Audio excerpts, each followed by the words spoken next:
ladies and gentlemen, boys and girls, konnichiwa. Welcome to Suzuka and welcome to ERA Sunday Championship Round 3 around this beautiful circuit of Suzuka. And it is a stunner. Opened up in 1962, has been changed 8 times to test man and machine to their limits. From the famous 130R all the way through to the controversial Casio Triangle.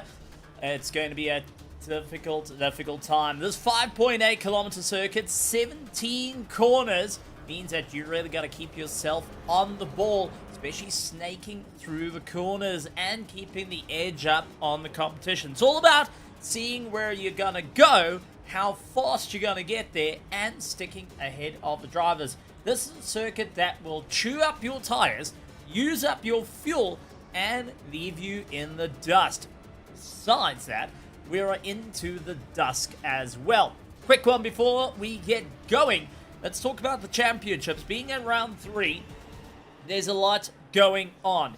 And that brings us towards our gold championship, as Rich Fanid from South Africa currently leads out of the gold championship with the likes of David Young tied on 18 points with him. Lewis Knight, 2 points off the back of him, holds on to third place with Finley Gamble on the back of him. Nick Neville, followed by Nicholas Porras, Aaron Shergill, along with Federico Calgera, Finn Van Holland, and Chris Heidecker rounds out our top 10 in the gold division. Wasn't really the best of times for Chris Heidecker last round, but moving on to our platinum, Neil Cabal has so far been at the top with his Mustang, but Miles Stone has been chasing him down. Ricky Buckler, all the way from South Africa, making his grand debut with the Griffin Sim Racing team, currently holds on to third place. Henry Platt, making his debut at Watkins Glen, currently holds on to fourth with 16 points, ahead of Daniel Mutsuma in 5th place. Sebastian Luxon follows, followed by Simon Kursat, Paul Fenter in 8th, Chris Wall in 9th, and Freddie Morelli rounds out that top 10. Moving on to the fastest of the fast, the world's fastest, we've currently got Christoph Peterson that holds on to 1st place. Remember, didn't get a first at Watkins Glen, and that is going to play into his favor here tonight. Rafa Souza holds on to 2nd place with Ernest Limburgs in 3rd, who's a little bit down the order, that's trying to pick up that pace. Jason Beeman 4th, Stephen Milano, James Darius holds on to 6th. 7th is Jason Farmer after a disastrous run at Watkins Glen. Was still able to cross the line, but from 3rd to the back wasn't quite what he had on the cards. Mahiath Musa holds on to 8th. 9th is Sean Skitter with Ron Heinecker, who kept circulating and got that 10th place. But can he move up the order tonight? This is where the question is going to be in. And once again, a massive welcome to you all here at the beautiful Suzuka out there in the virtual grandstands. With that being said, let's head to the circuit, see what's going on at the track. And our drivers are getting ready to go out. So far, our gold drivers are out on circuit, putting their times on the board. And Cedric Muir currently into 2nd place with Ulrich Diaga and Finn Van Holland coming across the line. Couple of drivers ensuring that they can keep up that pace and ensuring they can carry on the momentum. The question is, how far are they willing to go around the circuit, as we will be racing from dusk? And that is going to be its own challenge for many of the drivers to figure out what is going to be the big game plan, especially heading into those sunsets.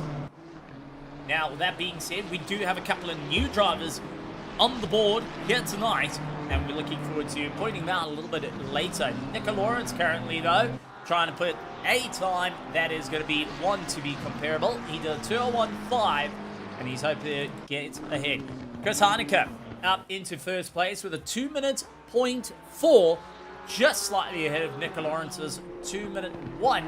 David Young in 3rd place. Finn Van Hollen, Nicholas Porras, Ulrich Diaga, Cedric Muir, and Darren Christie down in 8th position.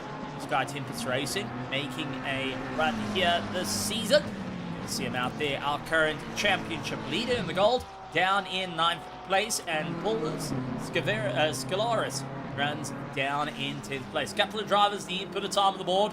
Patrick Miles along with Lewis Knight as well. Hoping to get their times out on board and move up in the order. Now, if it's the first time seeing this and you're not quite sure how the qualifying works, let me introduce you to it. Here, we've got 3 different classes. Our gold, which is the red border, have got 10 minutes to set their qualifying time before they need to pull in the pits. Then, our platinums will be heading out onto the circuit. Our silver borders, that will be going out for their 10 minutes and then have to pull in. The final 10 minutes is saved for the fastest in the world. That is our diamonds to head out onto the circuit and see what they can set their times ablaze for. Chris Heineke currently leads onto the pack, 0.1 faster than his last lap. Ulrich Diaga, though, fires back with a 2-minute 0.490. Very, very close in time. Literally a 100th of a second off his teammate. Now, Chris Heineke's going to stretch out open just a little bit more. If he can get Casio Triangle just right, really battle his way through the final curve and flat onto the gas down the main straight. And this is going to be a proper run. And gets himself up into first place with a 2-minute 2-minute 0.405 right at the end. And David Young not able to get a time together there. 2 minutes and 30 seconds to go. Nico Lawrence, Cedric Muir trying to also get their times on the bread. Federico Calgero currently holds on and runs out a little bit wide. That's going to cost him time through Casio Triangle. It was looking so good. Unfortunately, going to take his run and bin it right there. He was up 0.6 on his personal best, but unfortunately threw it right at the wire. Nicholas a little bit further down in 9th, and Finn van Holland in 10th. Paulus managing to really battle his way through in the BMW. Did a 2-minute 2.4, hoping to get that a little bit quicker. Lewis Knight is the only driver that has yet to get a valid time on the ball, and that is in 18th position for Lewis Knight. And if he can't get it all together, the new fight for the championship, and we've seen Lewis Knight for the Good Smile Racing team go for the championship in the gold multiple times. It's going to be costing himself a lot of time on the board if he can't pull it all together right now. Paulus down into 12.5 up on his time. This is going to be a good one as he boots it across the line and gets himself a 2-minute 0.1 as he got his way through. Absolutely great run. Couldn't quite move his way up through the order as Darren was able to set a 2-minute 1.8. Patrick holds on to 9.5 up on his time, but Cedric coming up with a fight as well. He's 0.4 up. Federico Calgero currently 0.5 up on his time. Nico Lawrence trying to utilize the tow from Richard ahead of him to pull himself along. Can he make it work out in his favor as he bounces over the curb with that McLaren, hoping that's going to work in his run? At the moment, Chris Heineke, Ulrich Diaga lock out the front row for the golds. Can the Griffin Sim Racing team go and hold on till the wire? Well, Federico Calgero, the Sabre Racing, is willing to throw it into the bin. He's going to push a little bit harder. Lewis Knight puts himself on the board. Can Federico Calgero 0.6 across the line? And let's see the time going through. He gets into second, knocking both Griffin Sim Racing team drivers down into third and fourth. They're going to have to wait on the second row for now. Cedric Muir going through 130R, absolutely hammering it, aiming towards the Casio Triangle, hard on the brakes, hooks it in through the right, in through the left, back through the right for the long final sweep. 0.1 up on his time. Can he make it work to jump out of 9th? Unfortunately, not by the looks of it. Does set his personal best, but not able to get that little bit pace up through the order. Richard Van Heed as well comes across the line. He's not able to get out of that 10th place. and will wait out a little bit more. Patrick still out on circuit. A 2-minute 0.8 for his time. Currently holds on to 8th position. Richard Van Heed, unfortunately, no time on the car. But with that being said, we're going to move on to our next class, and that is our Platinums. Paul Fenter currently out on circuit. Has got Ricky, who has been the up starter, who's moving his way into the battle, and this time is in the Griffin Sim Racing colours, hoping that he can show it off a little bit more. Henry Platt onto the back of him for Team Parker Racing, and he's going to be pushing a little bit harder than he can. Make his debut last week, looking to make it work here. Lucas Collop along with Isam Domingo out on circuit. Neil Cabal, who currently holds on to the current championship lead for the Platinum, has got David Roth out on circuit.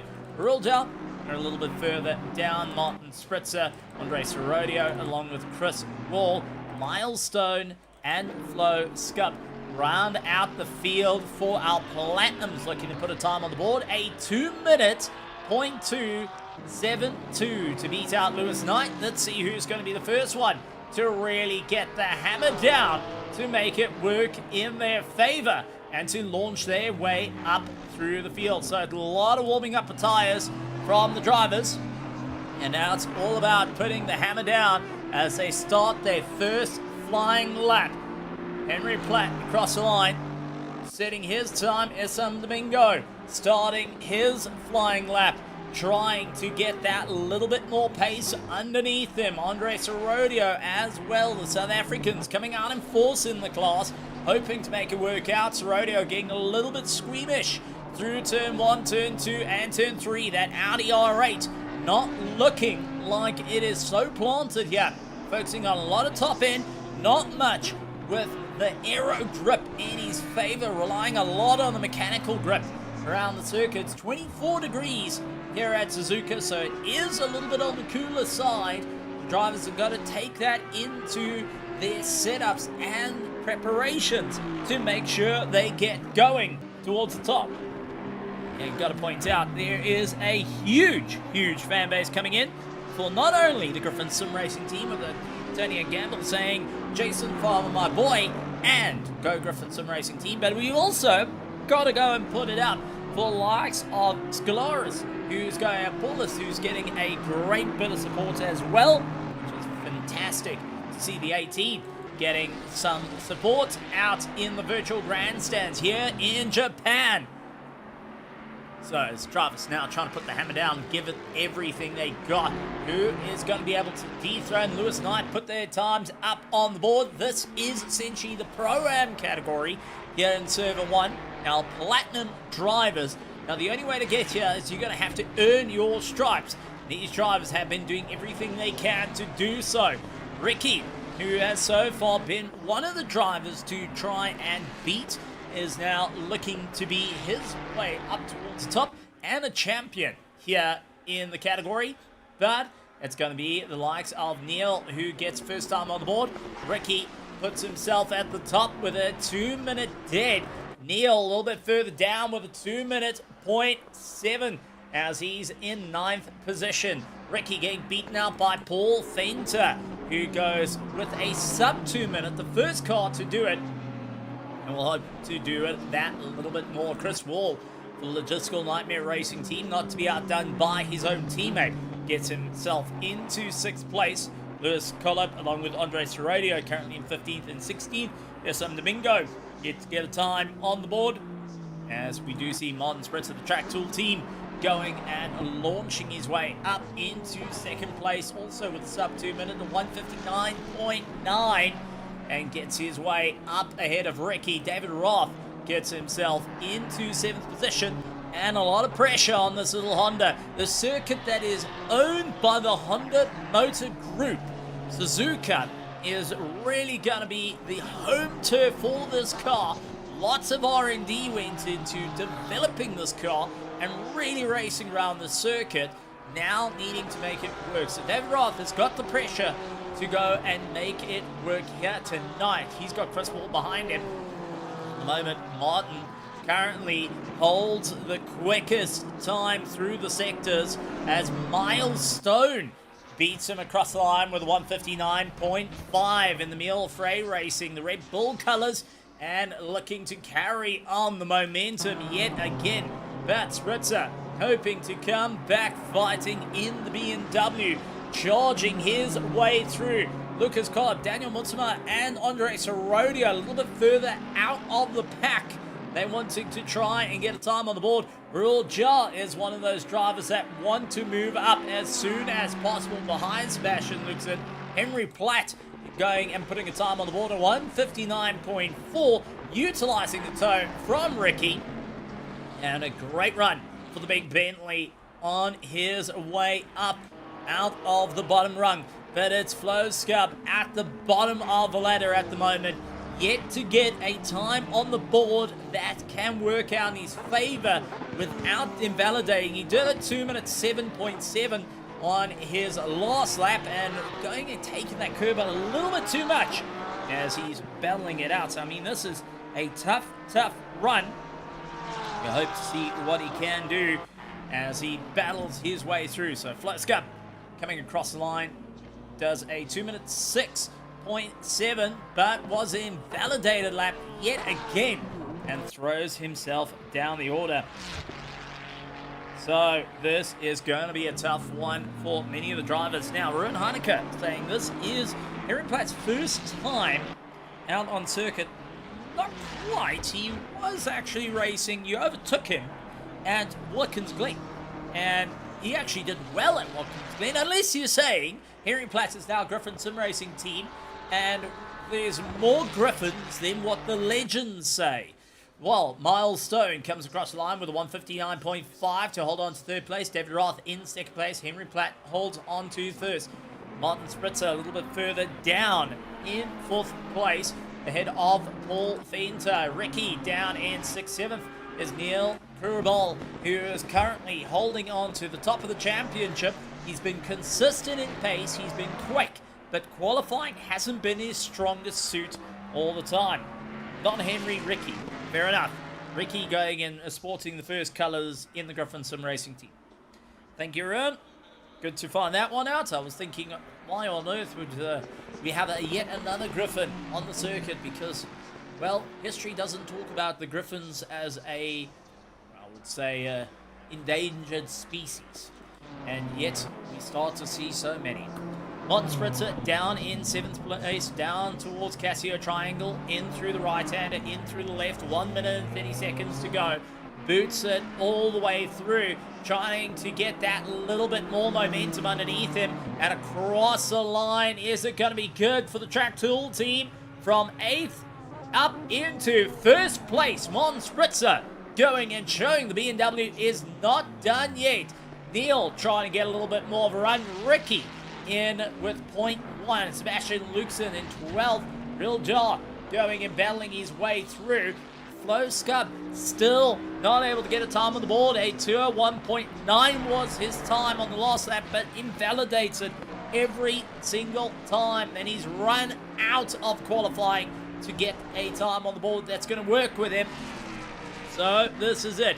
Our last ditch effort for many of these drivers in the Platinum as Ricky pulls into the pits. Neil currently 0.2 up. Henry down 0.3. Sebastian Lucasen down 0.2. Not able to improve as yet. Sebastian going and sliding up. He's going into the pits. Neil is going to give it everything he's got. Heading towards the 130R. Chases it all the way through the left-hander. Keeps it right to the ragged edge. Towards the Casio Triangle. Hard on the brakes. Swings the right. Swings the left to keep it absolutely planted on the exit. Can he give it everything he got? The championship leader hoping to start in first for his class. And a boots it across the line. A 159.5, but not able to jump out of 6th place. Next up, though, is going to be a Real Jar, who's hoping to get a time on the board that's going to work out for him. He's done a 2:09 on his last lap. His best was also a 2:09, but now needs to dig that little bit deeper. Can he do a sub 2 minute? Real hoping to really get this to work out in his favor for the 488 Ferrari. Boots it across the line, keeps it nice and tight right at the end. Is it going to work out in his favor though? And unfortunately does not move too far up the order. He does do a 2-minute 0.7, but not where he wanted it to be. So drivers now have to see where it goes. Now, let's talk about some of our diamond drivers. Flo Scab's able to get a time on the board, a 2-minute 0.2, lies in 28th position. Ruben Heineke currently out on the circuit, looking to throw away Watkins' troubles and focus on what he needs to do tonight here at Suzuka. Ben Hicks makes his return to the circuit, and after so close to dethroning our multiple-time champion Christoph Peterson, he's now changed the car up to an Aston Martin. So it's good to see Ben Hicks out on the circuit and hoping to take the fight to the front end of the order. Christoph Peterson, who's looking to carry the momentum he's had all season long. But after not taking the win last race, he's able to change that here tonight. Rafa Souza out in 32nd position, looking to get time on the board. Keep an eye on this Nissan GTR. Very, very quick and very, very consistent. He's able to keep the pressure on for a long time. Sean Skitter down in 33rd. For the logistical nightmare racing team out in the Honda, going and really putting the hammer down. Jason Farmer looking to fight for a podium with the bit between his teeth after fighting it out with his rival, also in the Honda. It's Ernest Lindbergs, who needs to really pull up to really get the win over the multiple time that has the championship that's eluded him for so long. Jason Beam looking to fight for the victory yet again. Darius, who's been a top 5 runner, continues to try and keep that consistent pace. And new driver to the grid, all the way out from South Africa, and making his ERA debut, and that is Johan Bego Grobler of Team Wolf, who's looking to really fight it out. And keep it on this driver, as his main rival is actually not in the same class, and that is Paul Fenter and Bego Grobler.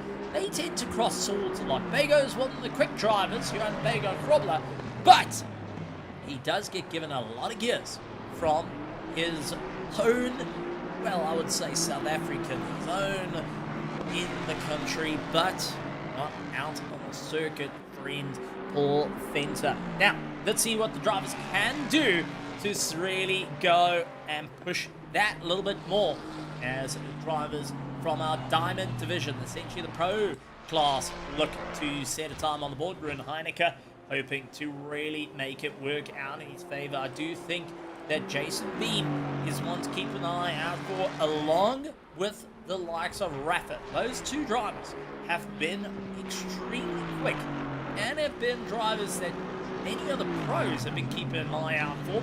We did see Christoph going and pushing it a little bit harder than he wanted to. So is Ernest Lindbergs, who actually ran out a little bit wide, as many of the drivers still trying to find their feet at the moment as we start heading towards the evening here at Suzuka. The drivers will need to be well aware of it. Darren Christie a little bit further down, keeping an eye on the times and how far down the order you want to go. Jason Beam getting first time on the board was a 159.4. Ben Hicks comes back firing, puts himself up into first place. Edamon Spritzer with 159.1. Now the question is, who can do a 158 or a 159 dead to go and dethrone Ben Hicks out there? First time in the Aston Martin in a very, very long while. Jason Farmer hoping to get a little bit more run into the top 10. Sean Skitter up into 4th place off the bat. And we're really trying to dig deep at the moment. Darius and Bego Grobler trying their best to also get into the top 10. Not wanting to be outdone. Ruben Heineke a little bit further down the order, along with Rafa Souza, along with Christoph Peterson, who just crosses the line now. Does get himself up into 3rd behind Martin.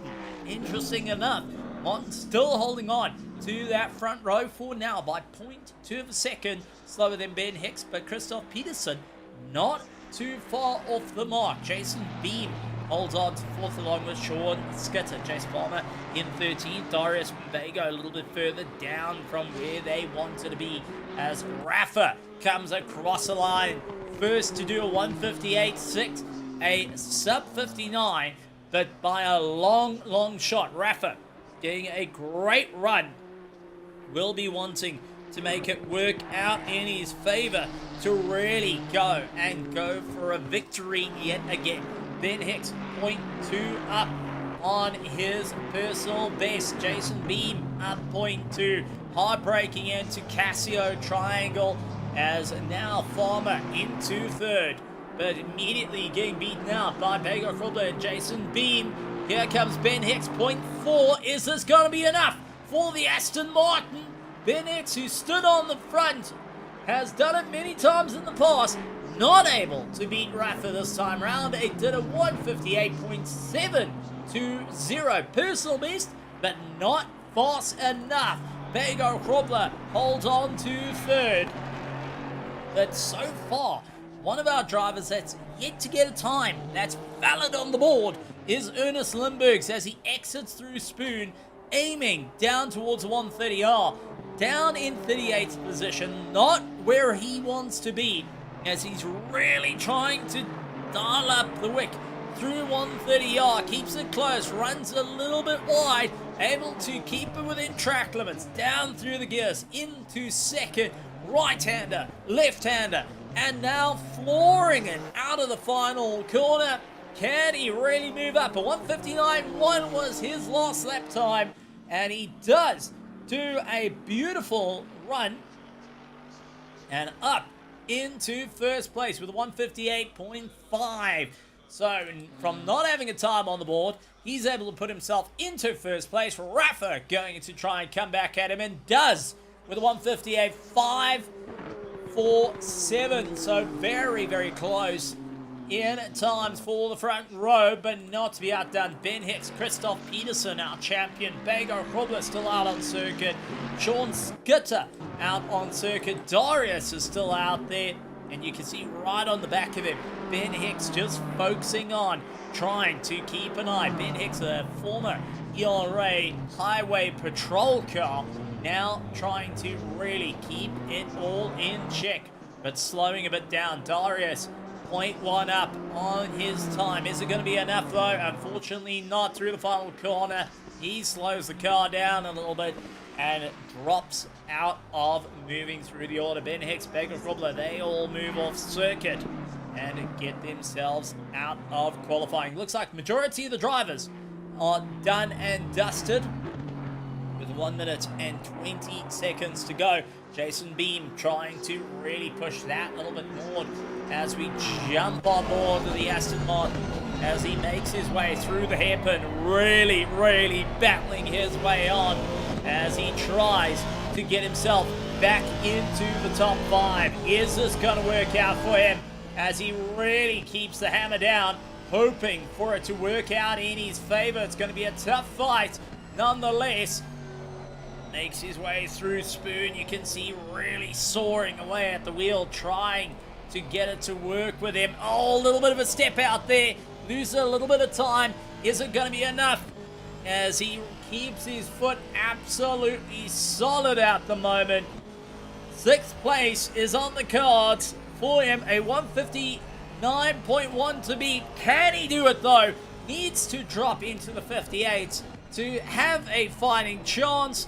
Goes through Casio Triangle, in through the final sweep, 2nd gear, 3rd, runs it up high, and keeps it firmly planted, not close to the wall, like we see most do. And he does boot it across, but still, unfortunately, 6th place is the best. He's got a 2 minute 8.2 on that last run, as we keep an eye for Sean Skitter.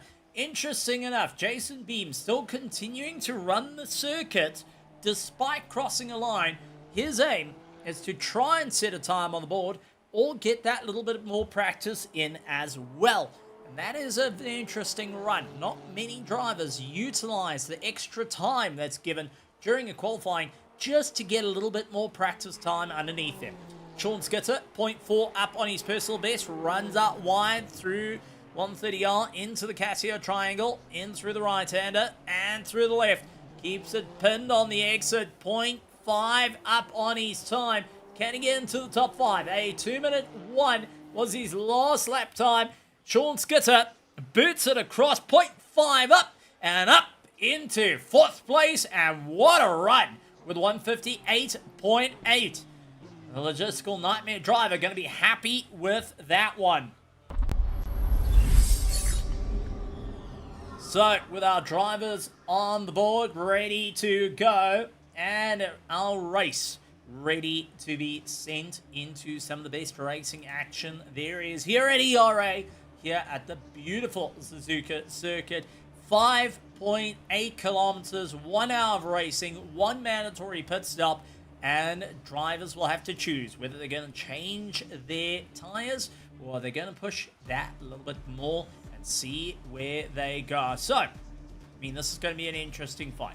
This is going to be a battle of note.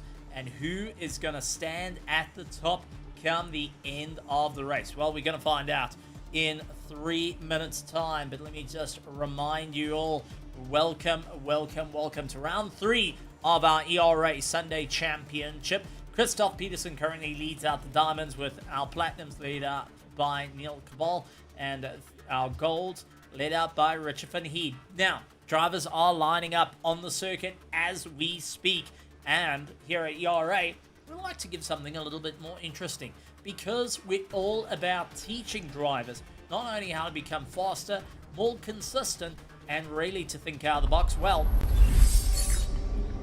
you would see on our leaderboard that we got a couple of second penalties being added in. Now, that is not for going and causing trouble. That, my friend, is utilized as success penalties. What's a success penalty? How on earth does that work? Well, let me lead you through this. A success penalty is utilized to try and bring the grids a little bit closer to one another. In other words, you can't run away with the race, and you're going to have to think outside the box. If you scored a victory in the last race, you will have 15 seconds on you. 5 seconds if you came in third, 10 seconds if you came in second. So, think about this.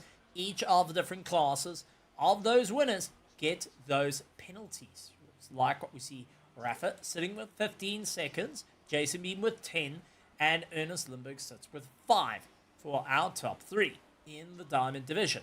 Moving on to our Platinums, it was Milestone who did take the victory at Watkins Glen. He gets 15 seconds. Henry Platt, who came second, gets 10 seconds. And Sebastian Luxon, who came third, got 5. That's all going to also add up a little bit further down into our goals, as David Young holds on with 15 seconds.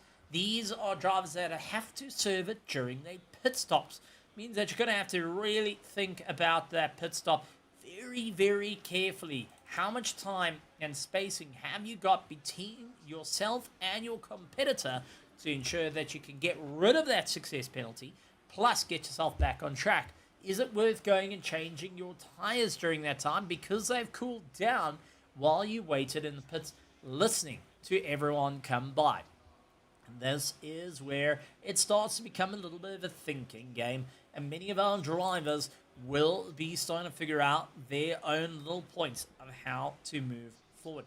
Flyers Cup, unfortunately, down at the bottom of the circuit in 38th position, has to try and catch up to Lucas Collip, who's a little bit further up the road. But it's going to be all eyes to the front row. Rafa and Ernest, who were fighting it out at Watkins Glen, now look to duke it out off the green flag and hoping to really keep himself going. Ben Hicks and Sean Skitter will be fighting out. Ben Hicks making his grand return, being his first race back all season long. And it's good to see him back out there in a completely different car. Last time we saw him was in a BMW. This time he's in an Aston Martin to make it work in for him. Martin Spritzer, Henry Platt will be leading out the Platinum Division, along with Issam Domingo and David Roth following suit. And then Lewis Knight, Federico Kilgaro leading out the Gold Division, with Sebastian Luxon being a little bit in the middle of the fight for the gold, as Chris Heineke in 23rd will be trying to go and fight his way through. Daniel Mutsuma between them and Ulrich Diaga in 25th behind his teammate. We'll be hoping for the train to work out in their favor. Now, with drivers ready to go and lights on, they will be trying to push themselves that little bit more, seeing how it's all going to work out. Rafa hopes to take the victory here at the beautiful track of Suzuka and bring this Nissan GTR to the front end of the pack. Will Godzilla be able to take on the Hondas? Well, ladies and gentlemen, boys and girls, that being said, let's go through our grid for round 3 of the ERA Sunday Championship. And it is going to be Rafa at the front. Ernest Lindbergh's in second place. Ben Hicks along with Sean Skinner, Banger Frobler, Christoph Peterson, Jason Beam, Jason Farmer, Monsfritz, and Henry Platt round out your top 10. There's Domingo, David Roth, Milestone, Neil Cabal, along with Darius, Paul Fenter, Chris Wall, Ren Heineke, Ricky Buckler, Lewis Knight rounding out your top 20. Federico Calgero, Sebastian Luxon, Chris Heineke, Daniel Ultima, Ulrich Diaga, Andres Rodio, Nico Lawrence, Finn Fernandez, David Young, Will Job. Hold on to your top 30. Rounding out the pack, though, is going to be Patrick Ball, Cedric Mill, along with Rich Van Heed, Lucas Collard, Nicholas Morris, Aaron Christie, Paulus Scaleris, along with Flo Scott, rounding out our top 30, 38 card grid as Rafa leads out the pack. So, as drivers will be eyeing their way to the front, we are going to be heading into the evening. It is 22 degrees out there on the circuit, and we are going to have the track cooling down as they go on. So those brake markers are going to fade into the shadows. The track is going to cool down. It's all about getting the tires and brakes up to temperature to stay at the front. And who is going to be able to do that? Who's going to be able to stay within the temperature ranges needed to fight it out? And this also brings into question, is it better to run that a little bit later into the evening? Instead of that halfway mark, that after 30 minutes in pits, is it worth pushing a little bit deeper, 25 minutes to go, 10 minutes to go to get that final pit stop in? Or is it going to be get an earlier stop and try and keep going? So as you keep the eyes into the circuit as it changes around you, that is going to be a factor many other drivers will be thinking about as they really put the hammer down here tonight. Well, that and who is going to stand at the top. A little bit of fighting words coming in from Royal Jar, going and talking along Spritzer down in Brits. Freddie Morelli also saying a massive hello from his couch at home. He's missing out this one, but we'll keep an eye on the stream, which is always great to see. And many of our drivers now just weaving left to right. You can see some aggressive weaving, just trying to warm up those tires, generate as much friction as possible in through the rubber, warm up the coccyxes of the tire, and also hard braking to warm up those brake discs. Let all that heat flow into the rim, then into the tire before they slow it down. 70 kilometers now. Rafa and Ernest lead out the pack on the front row. Can they get the jump off the line through Casio Triangle? This is round 3 of the ERA Sunday Championship. All eyes to the front row. Who is going to get the run as we aim for turn 1? We go to Tim in the helicam and we keep an eye on the lights as the drivers are ready. Lights on, go wide and wait for it to all happen. As Jim waits as he holds the green flag. Round 3 starts now here at Suzuka, and Ernest gets a phenomenal launch off Rafa. Sean Skitter trying to go to the outside. Rafa moving left and right, trying everything he can to move forward. Sebastian Lucasen stuck a little bit on the outside as it is carnage up at the front. It is carnage all over the show. That was Issam Domingo. Rich Van Heed caught into the nose, and Domingo turned round. Ren Heineke narrowly missed out a problem as it all went pear-shaped right on the way through. And let's quickly take a look at what happened. And this is the helicam of Isam Domingo. He's in the BMW on the inside, looking to make it 3 wide. Backs off early, backs off again. Runs his way around the corner, gets clipped by David Roth. Oh, he clips David Roth, bumps him, turns him around, and it just all progressively got worse from there. And we've also got a Wolf that has been turned round. That is the 58. Going and getting a little bit out of shape. Oh, that is Johan Bager-Krobler putting pressure up against Jason Farmer. Late under braking, runs out wide. Farmer falls off circuit. Little slow on the go. Jason Beam touches Farmer. Bago goes twisting around. Farmer into the wall. Bago waits for the grid, trying to get himself restarted, but Farmer lands up in a world of hurt. Lewis Knight up into 17th. This Rodeo gets a little bit out of shape on the inside of him, forcing him to come off the gas. Farmer trying to get going as Ron Heineke comes flying on by. The Griffins now running in tow with Farmer with a wounded wing at the moment as Paul Fenter keeps his momentum up. And immediately Daniel Mutsuma goes on the attack around the outside into Casio Triangle, around Ricky, gets it absolutely together and stands on the gas. Ricky into the toe, sees Jason Farmer, pulls in the pits, and now it's all go, go, go as we do have a problem for the 47. That's Lucas Collab, who's lost it through 130R and unfortunately caught the wall all the way through, is now at the back end of the field. Darren trying to get the hammer down, and it is Jason Farmer in the pits. Paulus, who's all trying to keep it together at the moment, has got Chris Wall on the back of him after their chaotic start into turn 1. Milestone continues to put a little bit of pressure onto the back of the likes of Neil at the moment, who's got Henry Platt ahead of him. Right behind is Darius, trying to figure out how can he get the momentum through to get past these drivers and chase down the Diamond Division ahead as Ernest Limburg's Rafa Sosa and Sean Skitzik hold on to the top 3. Christoph Peterson in 4th with Ben Hicks in 5th place. Mons Ritzer leads out the Platinums, and we got Lewis Knight beating out the Golds at current.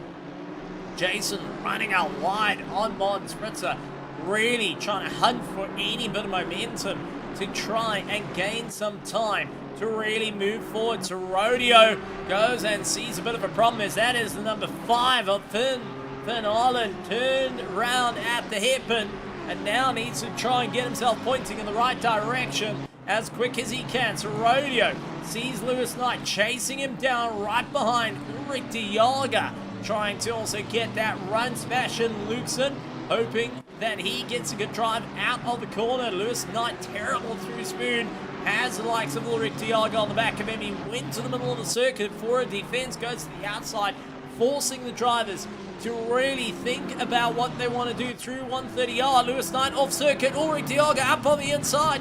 Now switch to the outside. Can he keep it all together? Lewis Knight battles back, but it's Ulrich Diago who tries to get the drive, and Daniel gets a very poor drive. Rodeo slows up, and that is just fouled up all the going for Lewis Knight, and Ulrich Diago more than happy for that attack. Lucasen trying to see where he can go as Carnage reigns supreme at the moment. Patrick getting overtaken by Isam Domingo, who immediately gets into the back of David Young. It's the 919 of Jason Farmer in the dirt yet again. It's all going wrong for the Farmer at the moment, who left pit lane frustrated after the contact, and now the leader's coming through. Neil getting upset. Oh, and that is Paul Fenter and Neil into the wall. Neil bouncing repeatedly off the wall. 395 going and running into a bit of a problem. And let's see if we can see what happened here. So Neil on the back of Henry Platt at the moment, pushing that a little bit harder. The 474 car trying to get around him. That's Miles, who's hoping to keep the run as, he gets out of shape into the wall, comes back onto the circuit, and that is Paul Fenter, who goes right into the back of him, unfortunately taking a lot of impact to his car and will be trying to limp it round. Paul Fenter hasn't had the easiest of runs at the moment. Unfortunately, now needs to try and battle his way to the pits. Neil, our championship leader in the gold division, has just had his chances taken away right at the last. And we'll have to see how it's going to work out as the race continues. And not quite what they wanted to have. Many of the drivers now having to persevere. This has gone from a sprint race to an endurance. Who has got the stamina to keep going? Ulrich Diaga straightens up the steering wheel not to get his car spun round. Does make the same mistake as Ricky, outbraking themselves into Casio Triangle. And that allows Sebastian Luxon to come at him. Remember, these drivers also do have track limits. If you're a little bit too quick, you will get a call on the radio saying track limits exceeded. You got 3 warnings before a drive-through penalty. Daniel Mutzma defending against Andres Rodio, 15th and 16th position, with the likes of Lewis Knight on the back of him. Some Domingo moves up to 19th, keeping an eye on his teammate. No change at the front though, as Limburgs holds the run against Rafa, who's got the likes of Sean Sister onto the back of him. Christoph Peterson and Ben Hicks continue their run. Not wanting to push too hard. It's all about consistency at this rate. Hans Spritzer keeps ahead with Henry Platz further in shot, trying to catch up. And Martin, who wants to keep with Jason Beam behind him, has that little bit of breathing room at the moment. Jason Beam, who's got 10 seconds to serve in his pit stop, will have to push a little bit harder if he wishes to keep the run up through the order. If he stays down in 7th, plus as he's pit stop in 10 seconds, that top 3, he can kiss goodbye at this point. He runs out very, very wide, trying everything he can. Ben Hicks all over the back of his former rival, Christoph Peterson, wishes to try and close that gap as much as possible. Going to be a tough time out there. Not wanting to lose it through 130R, getting a lot of pressure taken off of those. A bit of a tank slapper. He saves it through 130R. Not often that happens. Going across in his arms. Very, very well done. Let's quickly go and take a look from the helmet cam on that one, because I do want to keep an eye on this. 130R, we've seen going and claiming drivers left, right, and center. But somehow, Ben Hicks went and kept it all together despite getting a little bit sideways. So he hooks it in through the left-hander, gets a tank slapper. There's the slide, a beautiful save to keep it going, but did not take his foot off the gas.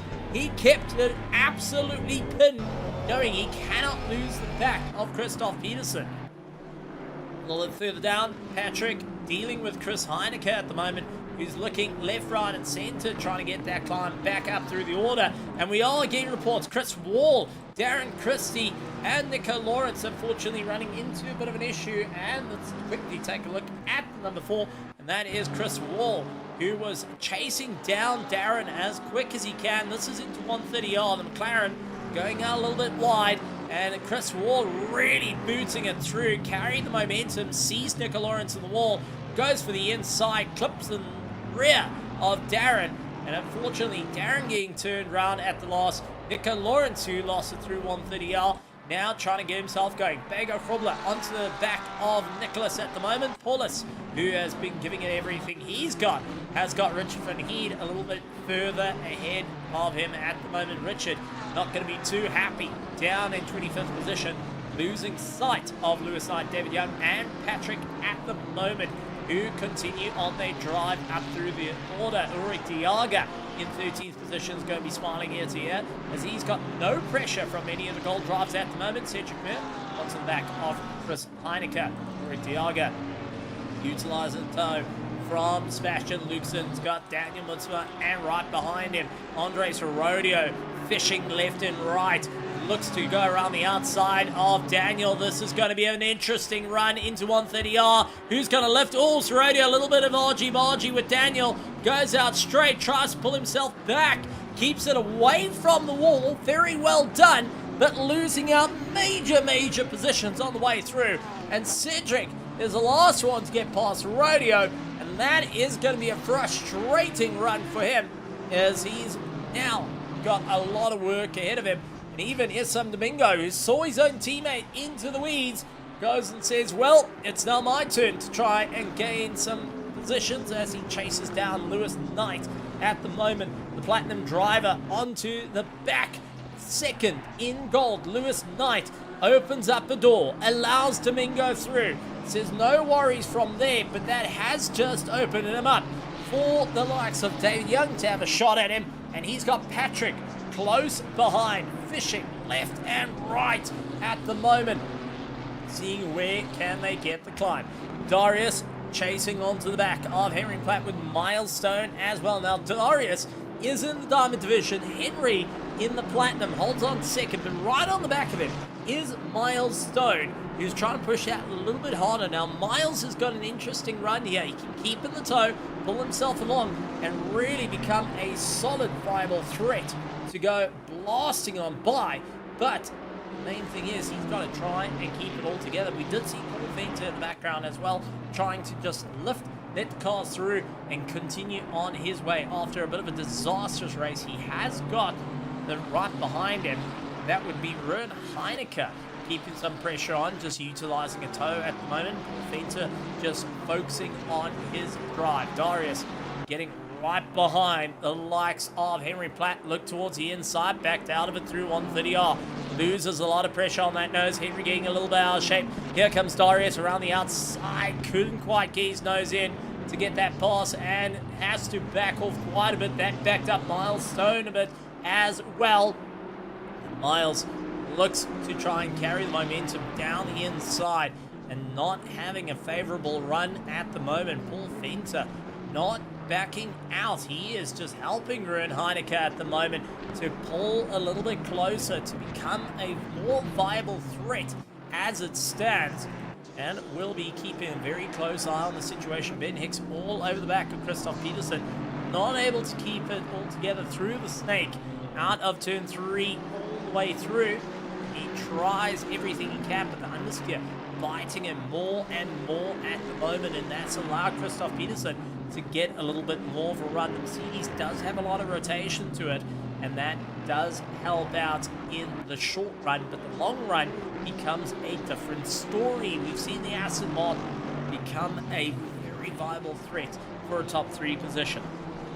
So Christoph, late on the brakes through the hairpin, allowed Ben Hicks to close up.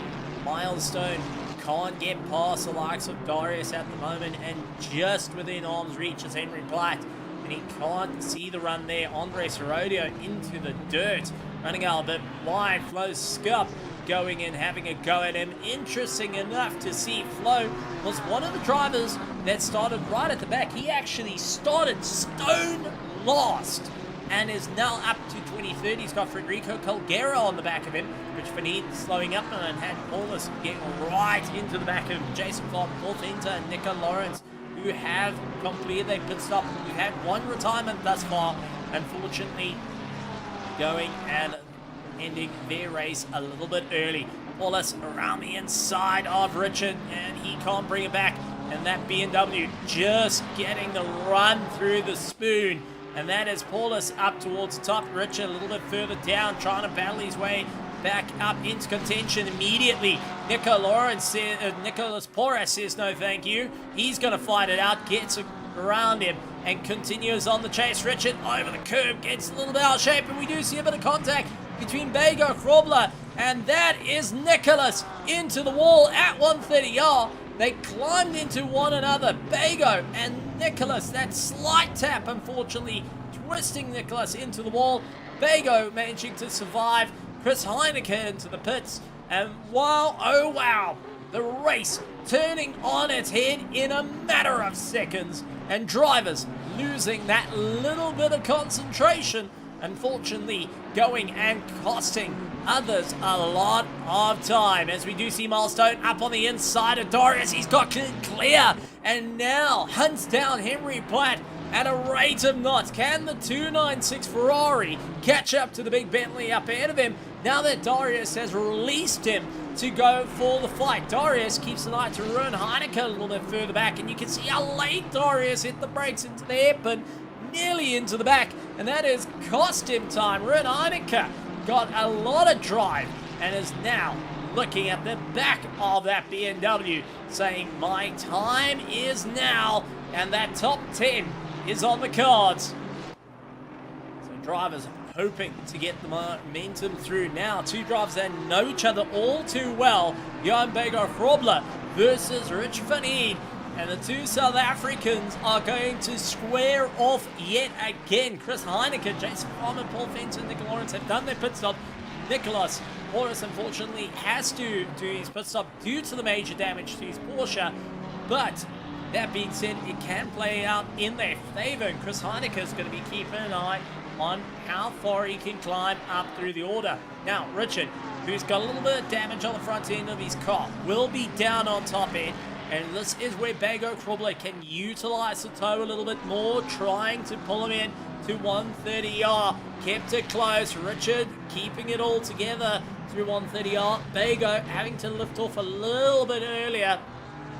Now trying to square that Mustang on the back of Richard at the moment. Milestone having a go at Henry through the snake. Look for the inside. Henry stopped it dead on the apex. Darius trying to come back at them. It is a 3-car battle for 8th, 9th, and 10th. And Milestone all up against the gearbox of Henry Platt. Yes, I say gearbox because the gearbox of the Bentley is actually in the boot in the GT3 to help with balance. And that is for most of the front engine GT3s or more modern of the GT3s have that run. It also makes it quite easy to replace bits and pieces. Fun fact, more you know. But it is going to be a chase. Miles on the back Henry Platt looks for the inside in the air, but he sends it. It's contact against him, and just the two of them continue to argy-bargy. Miles lifts off, allows him through, says sorry, but by that point, Henry Platt has lost out the run, got a bit of damage, and that has just opened up Darius to have a go. Paul Fenter says, thank you very much. You guys go on.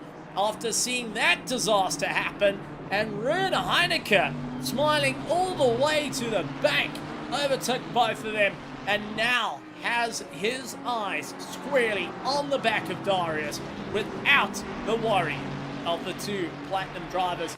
And I gotta say, a bit of a show of respect there of I'll let you go after sending it and unfortunately not making it. But the question is how much damage have both drivers got on them. Paul Fenter hunts to try and get past as well as we jump back up to 4th and 5th place.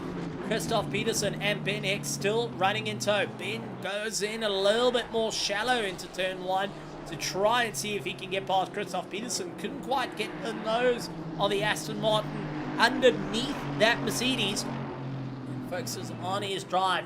Dennis Lindbergh still leads on and still has the fastest lap of the race with a 159.2, and he's got Rafa on the back of him trying to see where they can get a little bit more of a run. 3rd place though, Sean Skitz has dialed up the wick and really started to put the pressure on Rafa at the moment. See where this is going to work out for him as they continue to fight on for the last of the steps. Remember, the pit stops have yet to happen for these runners, and they need to ensure they keep going. Mons Spritzer leads out the platinum with Henry Platt in 2nd, Milestone in 3rd. For our gold division, it's Ulrich Diaga, slowly but surely keeping it consistent. Lewis Knight and David Young hold on to 2nd and 3rd in the gold division, trying everything they can to move forward. And we are getting reports that Federico Calgero turned round. And unfortunately, in a world of hurt, the 50 pointing in the wrong direction. And that was through the snake. Paulus on the back of him. And here is Calgero trying to keep it all together. The McLaren going out a little bit onto the curb, gets a little bit unsteady, tries to rejoin the circuit over the bumps in the dirt, twisted round, and thankfully didn't go any further into the circuit. He was stuck to the outside. But Calgero not going to be happy with that one, and now has got a lot of work to try and claw his way back into fighting contention. Milestone, Henry Platt yet again having a go. Henry down the inside, trying to hold it through Casio Triangle. Milestone looked for the apex on the inside, couldn't get it done, but it had to wait a little bit longer. Mons Spritzer and Darius into the pits. as they trying to get their pit stops done and dusted. Platt defends the inside line with Miles following suit, not going and backing out of the run just as yet. Now I think Miles is waiting, biding his time, seeing where the big Bentley is going to lose out at the moment and hoping to see where he's going to have an inside run. If Platt can keep slowing it down on the apexes like he's doing, he will have a great run. And this also backs the likes of Paul Fenter into the back of him as well. Now, Paul Fenter is a back marker, but is a driver that if he's a little bit quicker, he will fight you. And immediately, Henry Platt around the outside loses out to Miles Stoneman. Miles is going to get everything he's got. He's stuck around the outside, had to back out. Unfortunately, not going to work out in Platt's favor, but he has got the likes of Paul Fenter on the back of him that does provide a bit of support away from Ricky at the moment and can focus onto the attack. Doesn't have any fight for position at the moment. Paul Fenter does mind out of the way, allows Ricky to come by, and Sebastian Luxon as well. So now the fight goes between Ricky and Sebastian Luxon, but at the same time, Platt has to think about what he needs to do against Miles Stone. Can he go around the outside through Spoon? Unfortunately, a little too wide. Lose out that little bit of time. Sebastian Luxon tried to do the same. Unfortunately, in the Lamborghini, not able to get the grip he needs to get ahead of Ricky at the moment. Ricky Bobby is going to be losing out a little bit of time down the straight. However, we're taking a little bit of a shallower line. Isam Domingo on the back of Daniel Mutsuma as he continues to see where he can get a little bit of a climb. And Daniel defends like no tomorrow. Isam Domingo, who had a bit of a rough start, now tries to fight his way back into the top 10. He gets a good run out of the Casio Triangle. Unfortunately, not in his favor to really move forward. Christoph Peterson and Sean Skitter continue on their drive as we do see Ricky into the pits, trying to get his pit stop out of the way, get ahead of Mons Spritzer. Now, Christoph Peterson is in a little bit of a scenario at the moment, as yes, there is the Feelbones team that we currently see on circuit, but behind the curtains, he's a logistical nightmare racing driver as well. He's got Sean Skitter ahead of him. Question is he going to play nice with his sister team, or is he going to try and boot it past, knowing that Ben Hicks is right on the tail? Now, Ben Hicks is not quite in the championship fight. They do have drop round. He's missed 2 rounds, but nothing says he can't really be the spanner in the works for the Diamond Division and take the fight to Christoph Peterson to see if he can maybe be the reason that that crown gets pulled off the head of Christoph Peterson after going 9 championships here in ERA. Mega Kubla, Ricky, Federico Calgero, and Darius in the pits. Martin Spritzer up into the beautiful spot of 24th as he continues on his drive. Ricky leaving pit lane. Change of tires on these drivers as well. This is an interesting tell, as it also points out that drivers are starting to lose that little bit of grip, and they need to be aware of the situations building up ahead of them. Rafa slowing up, losing a bit of time, and immediately this is going to be an interesting tell, as he's not having an easiest of times out on circuit. That Nissan GTR starting to chew up those rears. Sean Skitter having the same problem, and the front end actually not biting through turn 1 as much as he would like. Christoph Peterson following suit as well, and Ben Hicks, who's just applying that little bit of pressure, knowing that he can make up that time. Now, Lucas Collett is the car to get ahead of. He will be one of the cars that's either going to move out of the way, allow the drivers through to have a good time. Otherwise, he's going to be one that's going to bottle them up and cause a bit of a problem. Isam Domingo up on the inside. Oh, comes across the nose. Daniel Mutsuma, but he can't keep it. It's a beautiful slide drifting situation. My heavens, Formula Drift. Here we are. There's Isam Domingo. Let's jump on board with Isam Domingo's moment through turn 1 and take a look at this. The angle, I would say, is about a 7 out of 10. The execution was great. He goes on the inside of Daniel Mutsuma, comes across the nose, clip on the rear, and just slides it round. Oh man, thank heavens for a direct drive to save that because, man, natural centering really became a thing on his wheel. But what a drive there, and what a save. You did see Daniel lift it off, going and saying sorry, but at the same time, I think was taking in and witnessing that sideways moment, going, this is either going to end badly, or this is going to be one of the coolest clips that we can get. Ben Hicks having a go at Christoph, keeps it within track limits. Now, this is turning into a very, very interesting race, and a good tell for how the drivers are going to figure out their moves. As Ben Hicks pulls into the pits after putting pressure on Christoph Peterson and Sean Skitter, he waited for his opportunity to dive into the pits.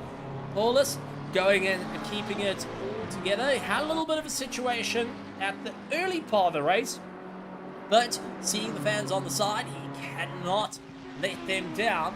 Continues to really get his climb up through the order. He's into 18th at the moment and is trying to fight out for the top 3 in the gold. He has to get past Cedric Muir, Patrick Biles, Lewis Knight, and Ulrich Diog to make that happen, but nothing says that he can't do it. Is he going to go for a pit stop? No, he's not. He's going to keep pushing. Daniel Mutsumo pulls into the pits. Ben X pulls into the pits. And this is a very, very interesting tell as drivers are taking gambles here of how far they can go. Rafa losing a lot of time. Sean Skitter getting a little bit out of shape as well. Down 2 degrees on circuits. 20 degrees at the moment. And this is going to be one that the tire pressures are coming into play. As they start to fade, the tires are starting to fade. You've lost 2 degrees. You're losing a lot of grip out there.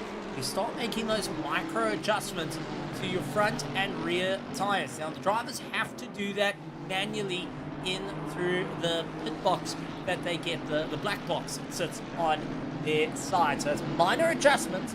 They will be talking to their crew chiefs about what sort of adjustments they can do, and also some of the pre-race testing that they did during the course of the week as well. Lucas Collab still sits ahead of Rafa and Sean Skitter, and that is an interesting tell because they're running the same time as our 2nd, 3rd, and 4th.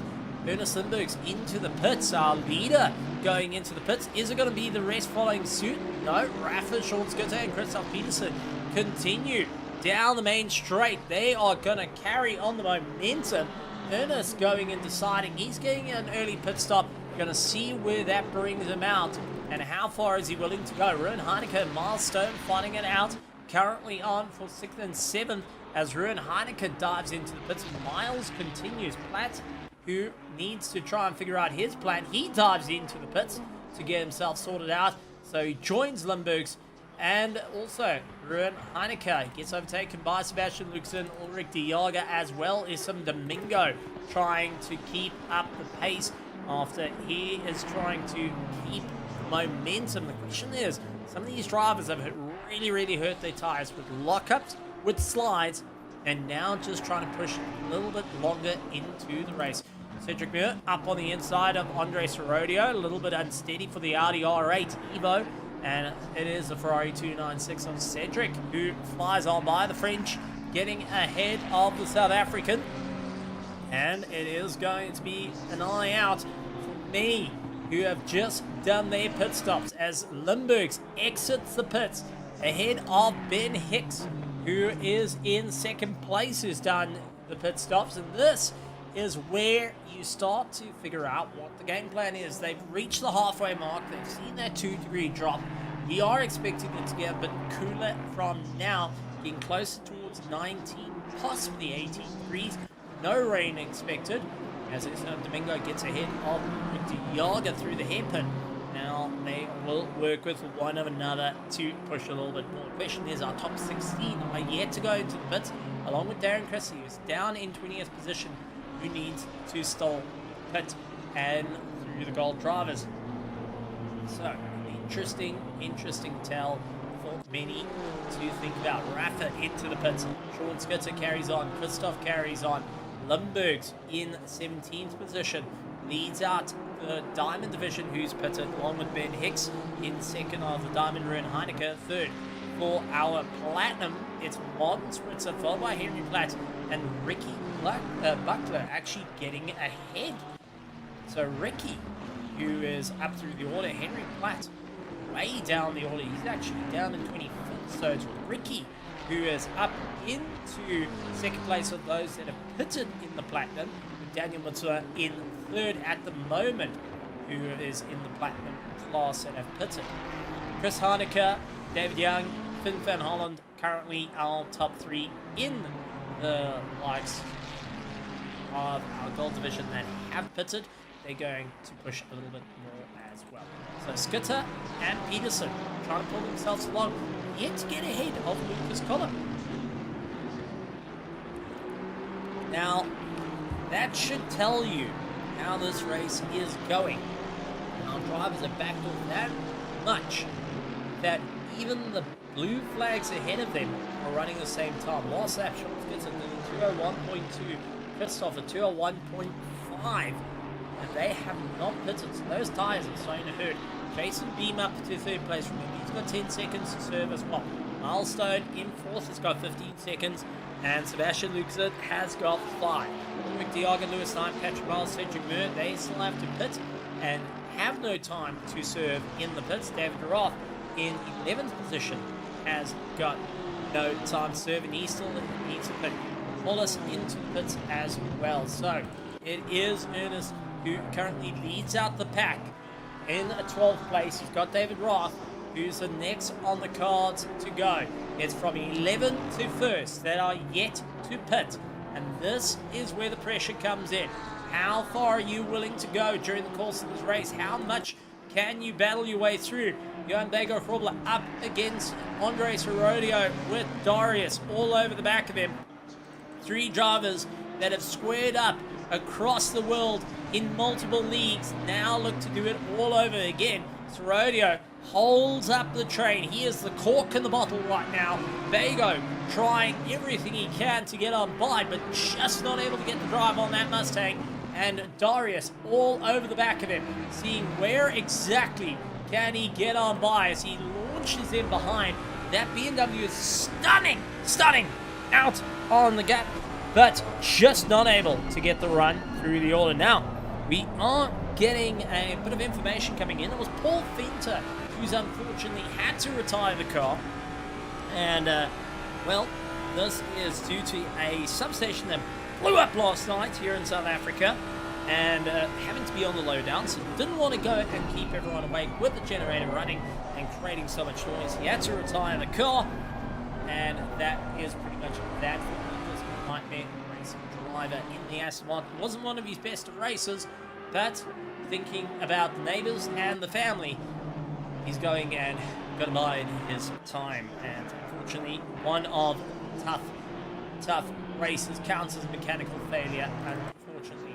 Jason Beam coming out of head of Ruan Heineke at the moment, continuing on his run.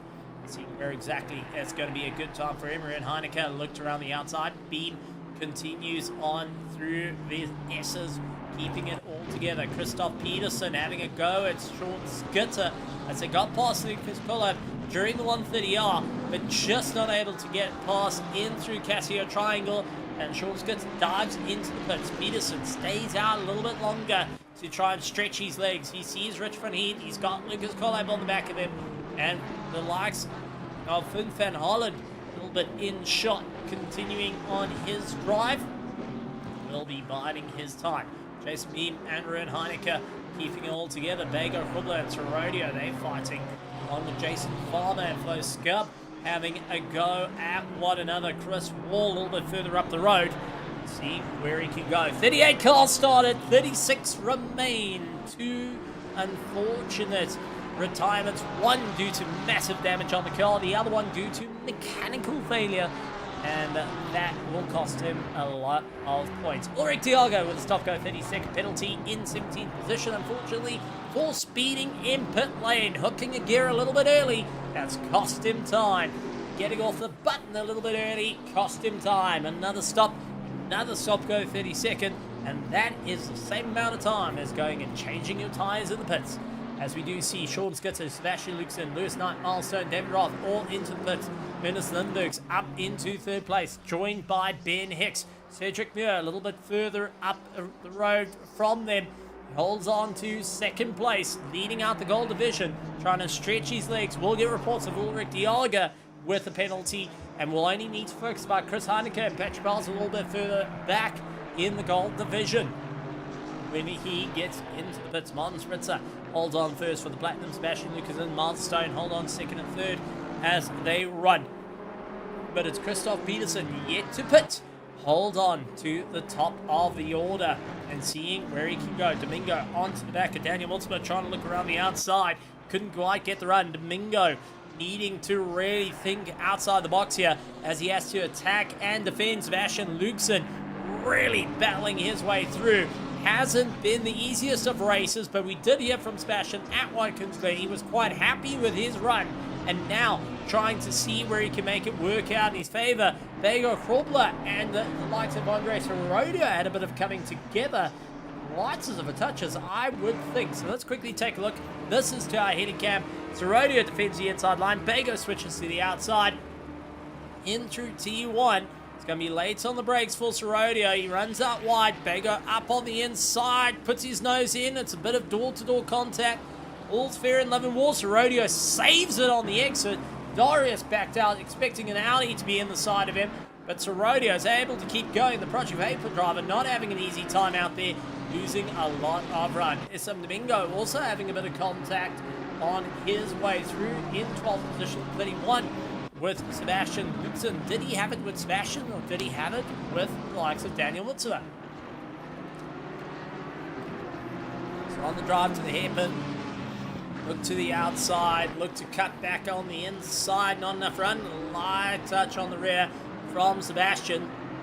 Right on the back of him, Henry Platt trying to focus on the drive. He's got Miles Stone in tow. Christoph Peterson exits pit lane, and he falls behind Ernest Lindbergh's Ben Hicks as well. So Peterson, Schultz gets it, running currently 4th and 5th, and running 1st, 2nd, and 3rd. Is Ernest Lindbergh's Ben Hicks and Christoph Peterson. The Cedric Muir yet to pit in and get himself sorted out. Now, drivers hoping to really get that little bit further as night falls here at the beautiful circuit of Suzuka. And a big look on the inside for Domingo on Daniel Mutzma, but had to hit the brakes a bit early. Otherwise, he would have gone into the side of that McLaren. That has allowed Sebastian Luxen to close up on the back of him, and in doing so, that slowed the train up.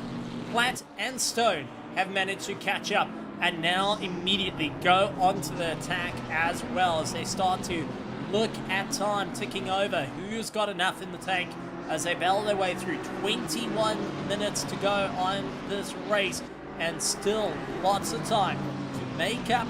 Get it wrong. Lewis Knight, Chris Heineke, and Patrick Miles hold on to 1st, 2nd, and 3rd of the gold division. They have done their pit stops as Mon Spritzer, Ricky Buckler, and Daniel Mutzma hold on to the top 3 for the Platinum. Lindbergh's, Hicks, and Peterson now on to the top 3 for our Diamond. Domingo looks on the inside of Mutzma. No room to go as they battle their way on. Rafa having a go at Martin Spritzer. Now the question is Martin going to lift and let him go?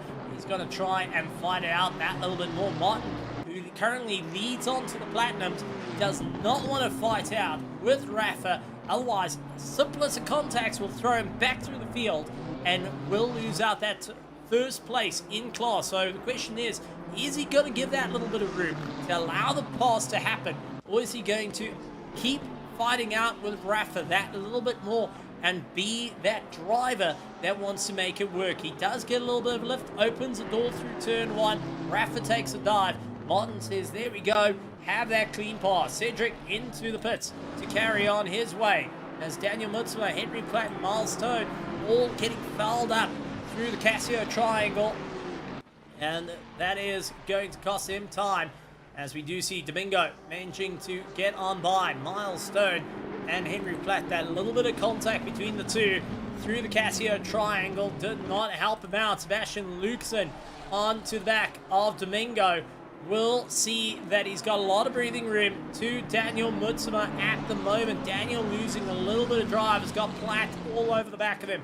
So now the lead has changed for the Platinum as Martin has still got first place, but it's Ricky in second, Domingo into third. He's got Lucasen on the back of him. Daniel's dropped down. Henry Platt and Milestone still sticking in for the fight as they continue on their drive. It is going to be Cedric into the pit, so Lewis Knight, Chris Heineke, and Patrick Bars will take over their run for the lead of the gold division. The question is, how much have they still got to take? Daniel defends the inside line. Oh, closes the door on Henry Platt, who doesn't back down. And what a close call as Daniel loses it into the dirt. It was nearly across the nose of Platt. And Milestone capitalized on that. Got the pass on both of them. And my, oh my, what a run. 137 car having a little bit of a touch. Landing up in a really big scenario. And let's quickly take a look how close that was from the helicam as we do see the two. Now, we see Henry Platt picks to the inside line through this right-hand kink. He has the door closed on him. Contact to the front nose. Had to brake a little bit more. Moves out wide, and that was when Milestone immediately capitalized on him. Jason Farmer looks like he may have run into a bit of an issue as well. And that, unfortunately, might have been a retirement coming in for Jason Farmer. It is a retirement for Jason Farmer as he loses out. And Sean Skitter from running third, twisted round, and now loses out to Rafa. There's Martin Spritzer with a quick flash to the lights. Just warning he's on his way through. And Sean Skitter from top 3 down into 6th place. What a turn of events. Has now got Jason Beam all over the back of him. My word. Sean Skitter having a nightmare run. And let's quickly take a look at what happened. This is through the snake with the Honda. Did the rear kick out underneath him. So he ran it over the curb. Gets into the left-hander. Brakes, lifts, over the curb. Twists the rear around. Able to save it from the wall. Reverses back and had to wait for the entirety of the field to come through, and unfortunately costing him a bit of time. Milestone, Henry Platt yet again in for the fight between one another. Platt looks to the outside, trying to come back on the inside. Miles stopping it dead on the apex, returning a favor from early on, and continues on his run with Henry Platt not having a good time as Patrick goes in a bit wide. Loses out to Tobago, Hubler, Darius, and Andre Sorodio find it out. Sorodio holds the inside line. Darius tucks in behind the Audi at the moment. Looks to try go for the inside and Spoon late on the brakes. Tries to put his nose in a little bit forward. Sorodio runs out wide. Darius going and leans on him a little bit more as we do see Patrick and Cedric fighting it out. With Cedric, a quick flash of lights to Patrick saying, hey, listen, buddy, you got to keep going at the moment. You got to try and close up the gap here. This is not going to work in our favor. Henry Platt and Milestone fighting out through Casio Triangle. Sean Skitter getting into a fight with Jason Beam has got Mon Spritz ahead of him. Martin is a Platinum driver who's trying to hold on to the lead for the Platinum. He's got 2 of the Diamond drivers all over the back of him who are fighting out for position, who will not give him enough room when they come by. They are going to try and utilize the advantage of him being a little bit kinder, and unfortunately gonna be that little bit of a blockade. So now Martin is going to keep his foot in, provide the tow to the likes of Sean Skitter for now. The question is, how long can he hold on to that 5th position? The top 5 is always fun to have. There is no reason for him to let the likes of Sean Skitter on by. Does run in a little bit deep. He comes back as Jason Beam outbraked, and that has provided just enough room for Sean Skitter to come on by. Now Jason Beam needs to focus on where he can get past Martin Spritz of the Track Tool team. Now can either be very kind and lift heading to the 130R, costing him a lot of time, or is this going to be the case of Jason Beam into the tow and looks to try and get on by? Well, Spritzer to the outside, Beam to the inside, and Jason running out of room here. looks to try and swing on across the nose of Mon Spritzer through 130 yard, clips the dirt, runs out a little bit wide, trying to catch up to Sean Skitter up the road. Christoph Peterson takes the fastest lap of the race with 159.0. Ben Hicks in second place with Ernest Lindbergs in first. But when you hold the fastest lap in the class, you do get 1 point. So it's always handy to try and get that fastest lap, score that extra point, just in case it will help you out in the championship. As we've seen before, 1 point separates the leader and, well, the winner of the championship and second place. It has happened for 2 seasons in a row thus far, and continues to be the one to go for in the diamond class. Patrick, Cedric Muir, and Daniel Young all having a go at one another. They do have Andre Sorodio a little bit further up the road from them, trying to also give it everything he's got. Ulrich de Jager hoping to push a little bit harder, as we do see a bit of a problem for the 31 going out into the dirt and losing out a bit of time. That is Domingo, who comes across the nose of Miles Stone. Platt getting the run as Miles keeps the pressure on Domingo, who nearly went into the side of Miles Stone. Lewis Knight had to come off the throttle as well, as he saw Domingo getting out of shape, saw Miles Stone getting out of shape, didn't want to be too involved there, as he currently leads on the gold division with Chris Heineke in second place. But what a moment for Domingo to go and lose out that drive, and nearly a serious moment for Miles Stone to go into the wall. So what a save. Domingo falling down a little bit further in the order. Platt needing to get past Luxon to get back into the top 3. Luxon's having a good drive up the road, and he's 1.8 seconds away from Henry Platt at the moment. Lewis Knight trying to have a go around here some Domingo, but doesn't want to get too aggressive on the passes yet, as he knows he's got a little bit of playroom to Chris Heineke. 3.2 seconds between first and second of the gold division. Third place, Patrick Bell's a little bit further back, hasn't got any run towards first place at the moment unless something happens. Flo Scott, though, has been a driver to talk about. From starting 38, is now up to 24th and continues on his drive. Now, I do want to talk about gains and losses because, well, we've seen a lot of gains and losses during the course of this race, and this we're going to talk about is drivers that are currently still actively out on circuit, not those that have retired, as we have seen a few retirements during the course of this race. We're down to 35 drivers at the moment. Fortunately, a good set of retirements, as we do see Flo Scub getting past Cedric Muir, who got a little bit unset through Casio Triangle, and that also brings me to the most gains during this race, and that was Flo Scub, who started 38th. He's gained 15 positions at the start of the race and continues to climb his way up through the order. Most losses at the moment, however, have to go to Federico Calgero. Sorry, not to Federico, it's actually to David Roth, who in turn 1 had been turned around facing the wrong end of the field and landed up with a huge concertina effect with lots of impacts. And David Roth now trying to pick up the pieces of his run. Started in 12th, he's down in 25th at the moment, trying to see where it works out. Darius all over the back of Daniel Mutsuma at the moment. Chris Heineke onto the back of them, as Bego Frobler further up the road in his Mustang tries to run away from the train. Chris Heineke seeing where he can try and close up the time. Bego runs out a little bit wide, so Daniel Mutsuma ran a little bit shallower to see if he can get the drive on the exit through the hairpin. Didn't quite work out in his favour. Ulrich Diago and Darren Christie having a go, so we do see the likes of Ernest Lindbergs throwing the car around, trying to hold on to the lead of the race. He does not want to lose any bit of time. Ulrich Diago and Darren fighting their way around the circuit, seeing what is going to be the best run between the two of them and how it's all going to work out, as at the moment Lindbergs holds a 4-second gap to Ben Hicks, and that is bouncing between 4 seconds and 3.7 seconds, and Ben Hicks gains and loses through the corners, and so does Ernest Lindbergs, not quite having that straight line speed to work out in his favour. He's really having to throw around the corners. Daniel Mutsuma and Darius having a go as they see Bego a bit further up the road.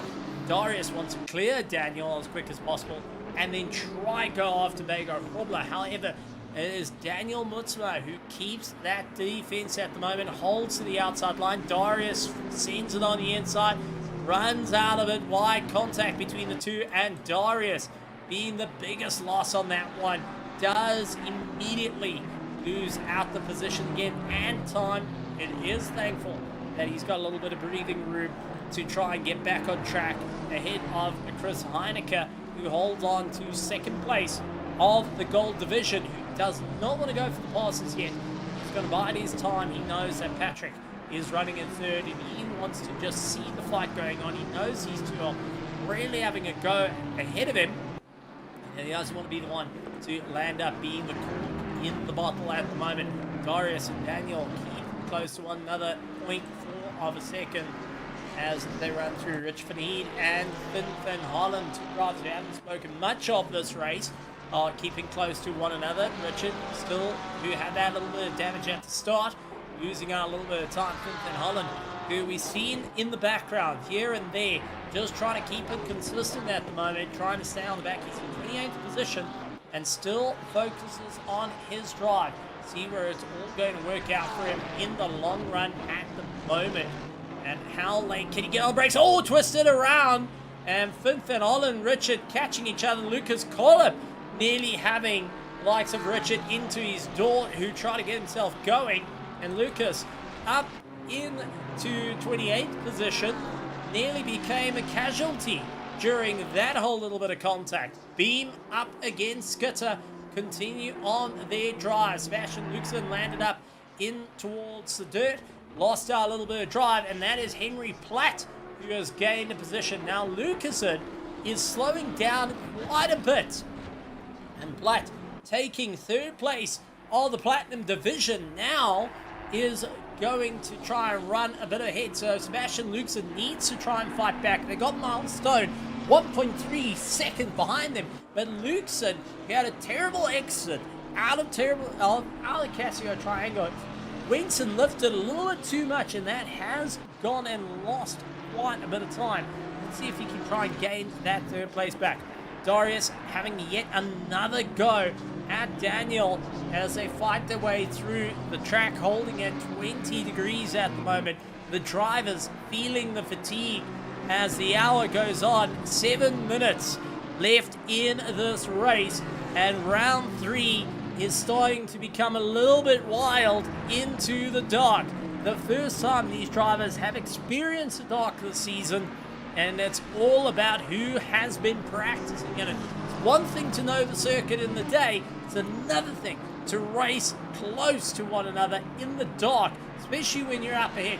Now, I do want to point that out because many might think, well, sim, dark conditions, that means nothing. What to worry about? Well, if you jump on board, take a look to the right-hand side in that mirror that is on the right-hand side of Daniel Mutsma's right hand. You can see the lights flaring in through his car. Plus also, he's having to focus a little bit more on those braking markers as it gets a little bit darker. Thankfully, Suzuka has got spotlights around the circuit to keep those apexes well lit, but you can quite easily get dazed as the lights snap from left to right around you, so your competitor looking for the inside and the outside. And also, you can easily get fixated on a car because they're a little bit more visible with those lights on. So that's something that many of the drivers don't take into consideration until it bites them in the backside. Darius looks around the outside. Daniel Mutsma, contact again between the two.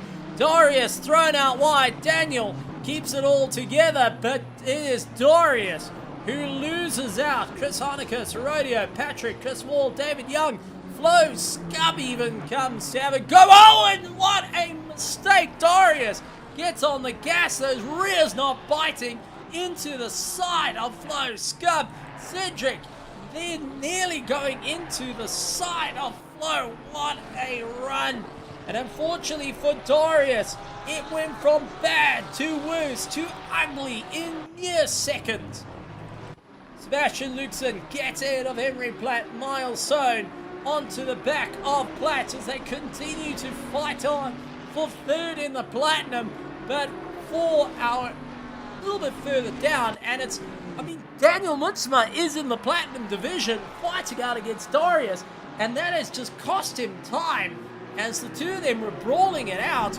It's caused Daniel Mutsma to suddenly have Andre Sorodio a little bit closer to him, and now Chris Heineke, who is a Gold Division driver, who holds on second place in the Gold, has got Lewis Knight, who's well enough ahead of him. You can see the battle scars on that Nissan GTR, but Heineke is second guessing whether he's going to attempt to go for a pass right now, or if he's going to back off and allow Sorodio to come through, which will bring Patrick a bit closer, because Chris Wall is also going and hiding Patrick behind him. So Heineke sends it on the inside of Daniel, not allowing him to go and get that drive through 130R. Sorodio's going to try and go around the outside.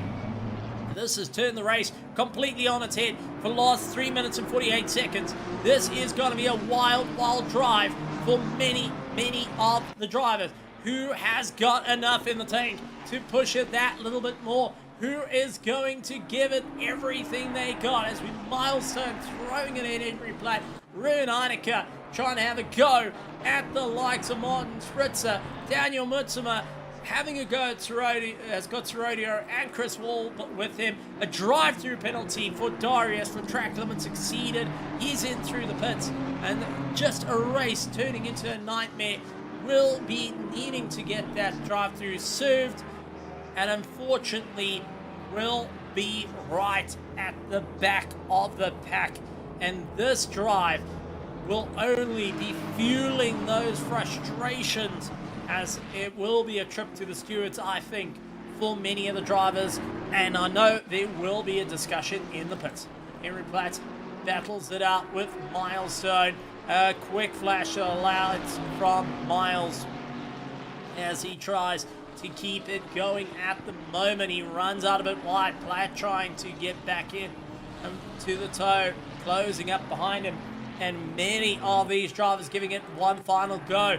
Ben Hicks leads out the race with Limburgs into second. An interesting take up here as the 95 car got it out of shape. And that was actually a little bit through the back, and we've actually got a shot of that. There's Darren Christie. This cost him first place, as Darren was up ahead of him and was snaking through. No, actually Ben Hicks went and cleared him beforehand, and oh no, it wasn't. This is what cost him. So Darren clipped Ernest Limburgs, twisted him around, and that allowed Ben Hicks to take the lead of the race and continue on. So that little bit of a touch on the rear just was enough to upset Ernest Limburgs and unfortunately throw him into the dirt, costing him first place.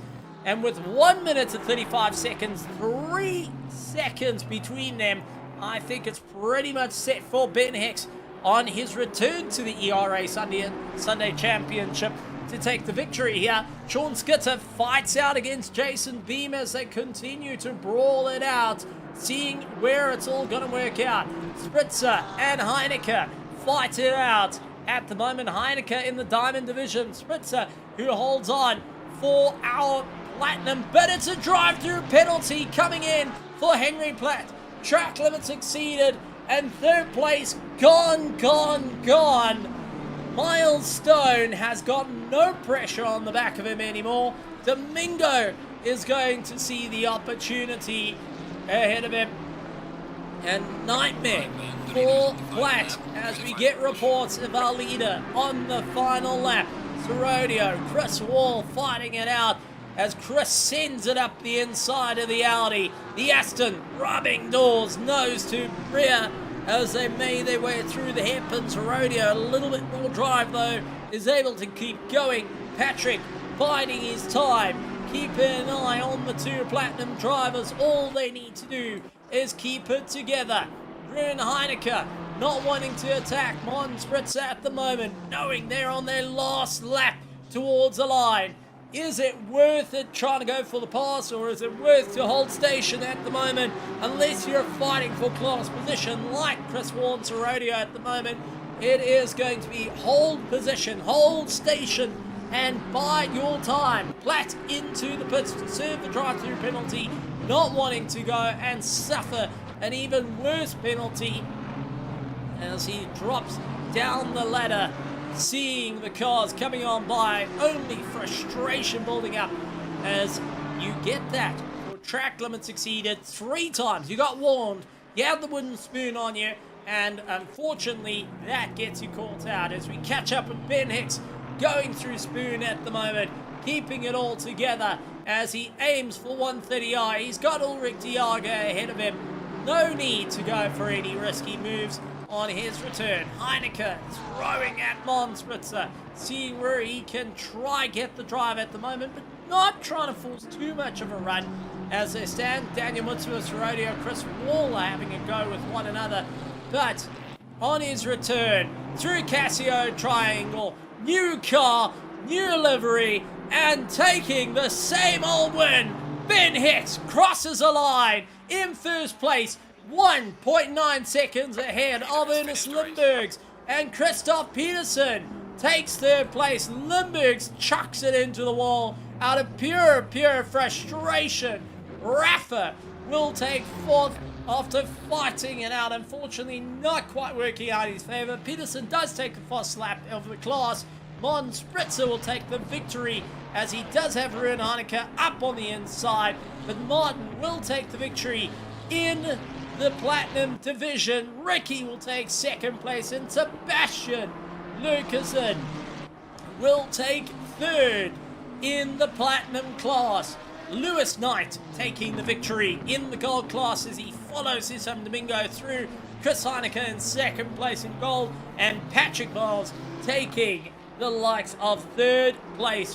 What a drive, what a run, and what a phenomenal go, but the fight's still on at the back as Andre Sorodio takes a send on the inside, loses out the drive. Daniel loses out the drive through Casio Triangle. Sorodio side by side. Chris Wall trying to utilize the toe. Daniel stuck on the inside, tries to close off Chris Wall. Argy bargy, they go.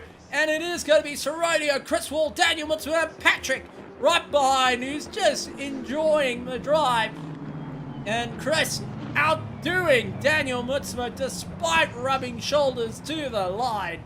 What a go, what a run, and what a race for our drivers here at Suzuka for round 3 of the ERA Sunday Championship. Lewis Knight back to winning ways in the gold. He's going to be happy with that. Ben Hicks taking the victory in the Platinums.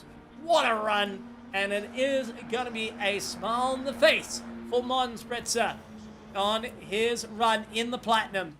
Drivers had to work hard, but ultimately it was those who could keep it on track. Man, oh man, what a race, what a drive, what excitement we've had. And, well, it all ended up, some with a smile, and some with a bit of frustration. We'll have to see how it all ties out in the points. Some will be settled in the steward's room, I would think. Others will be a chat in the pits, saying, listen, that might not have been the best of races, and you've got a throwaway round, which, well, I think most are going to be utilizing here at Suzuka as we headed into the night. With that being said, what a run, what a race, and what a time for every single one of our drivers. And we're going to try and catch up with our drivers after that stunning race and see who was able to withstand time ahead of the pack. So, that being said, let's have a chat to first place of, well, actually no, let's start off with third place of our diamond, and let's have a chat to our multiple champion, this time going into third. Didn't quite get on the podium where he wanted to be at Watkins Glen. Let's have a chat to Christoph Peterson. So as we're getting him mic'd up, Christoph, welcome to the commentary box. Third place here at Suzuka. What a race out there. What a tough time. And how was it having a former rival up your gearbox for so long and giving you a bit of a hard time that could play a very pivotal role in the championship fight? A tough time was bang on. Like, to be honest, I didn't worry too much about Ben in the first stint. Like, of course, when he pitted, I knew like he's probably gonna be gone because I went much longer than him. But at Suzuka, it's so difficult to overtake, and I have a car that has like more straight line than the Honda had when I last hit this track. So I was pretty like all right there, but oh my God, man, like the the grip wasn't there, the confidence wasn't there because the Mercedes is really hard to drive in 130R. And I had this practice, like the last practice session before the race, I just lost all confidence, and that was showing in qualifying too. When I lost it in the first lap, I just couldn't get it back. So I'm super happy about this result because this is like basically the best I could have gotten today.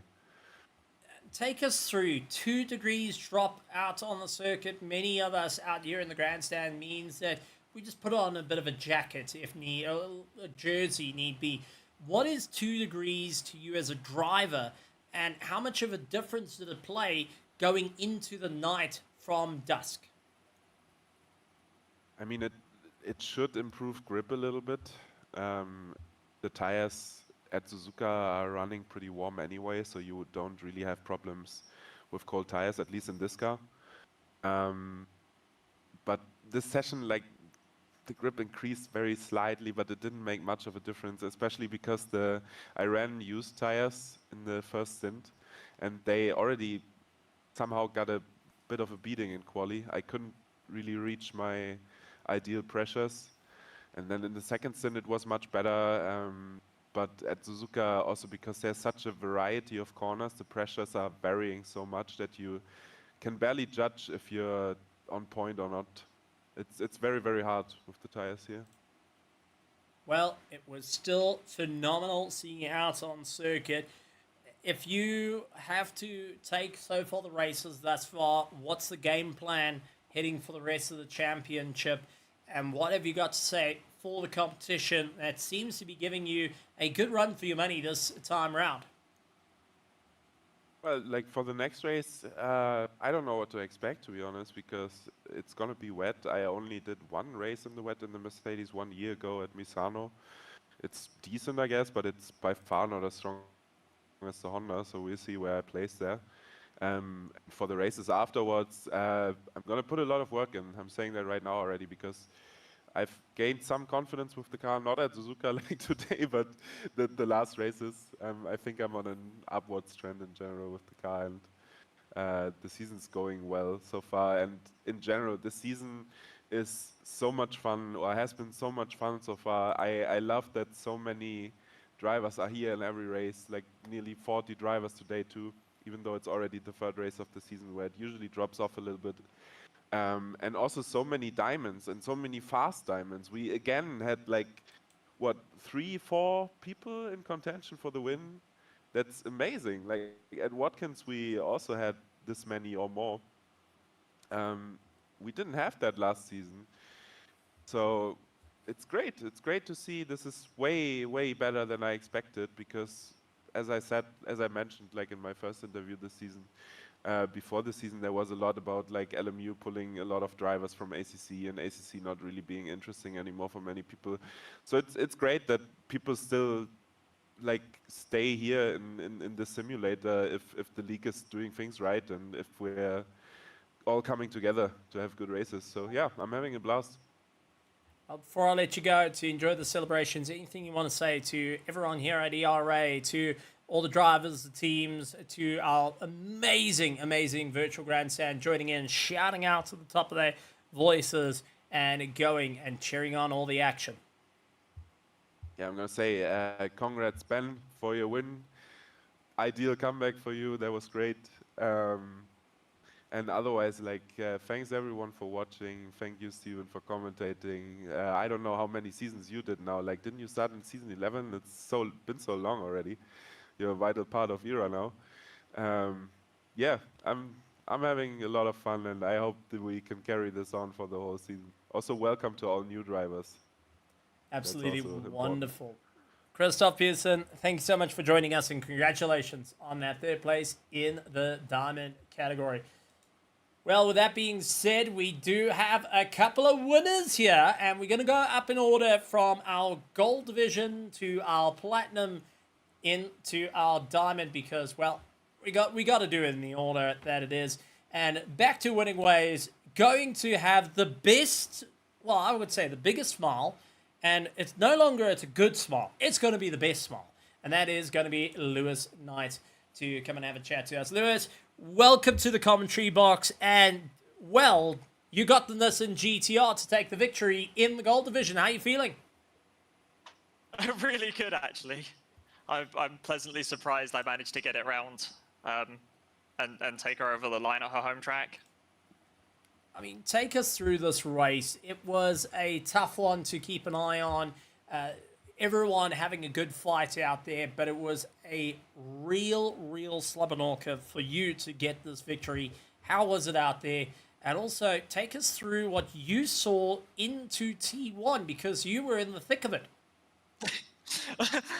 A lot of screaming was what happened at turn 1 for me.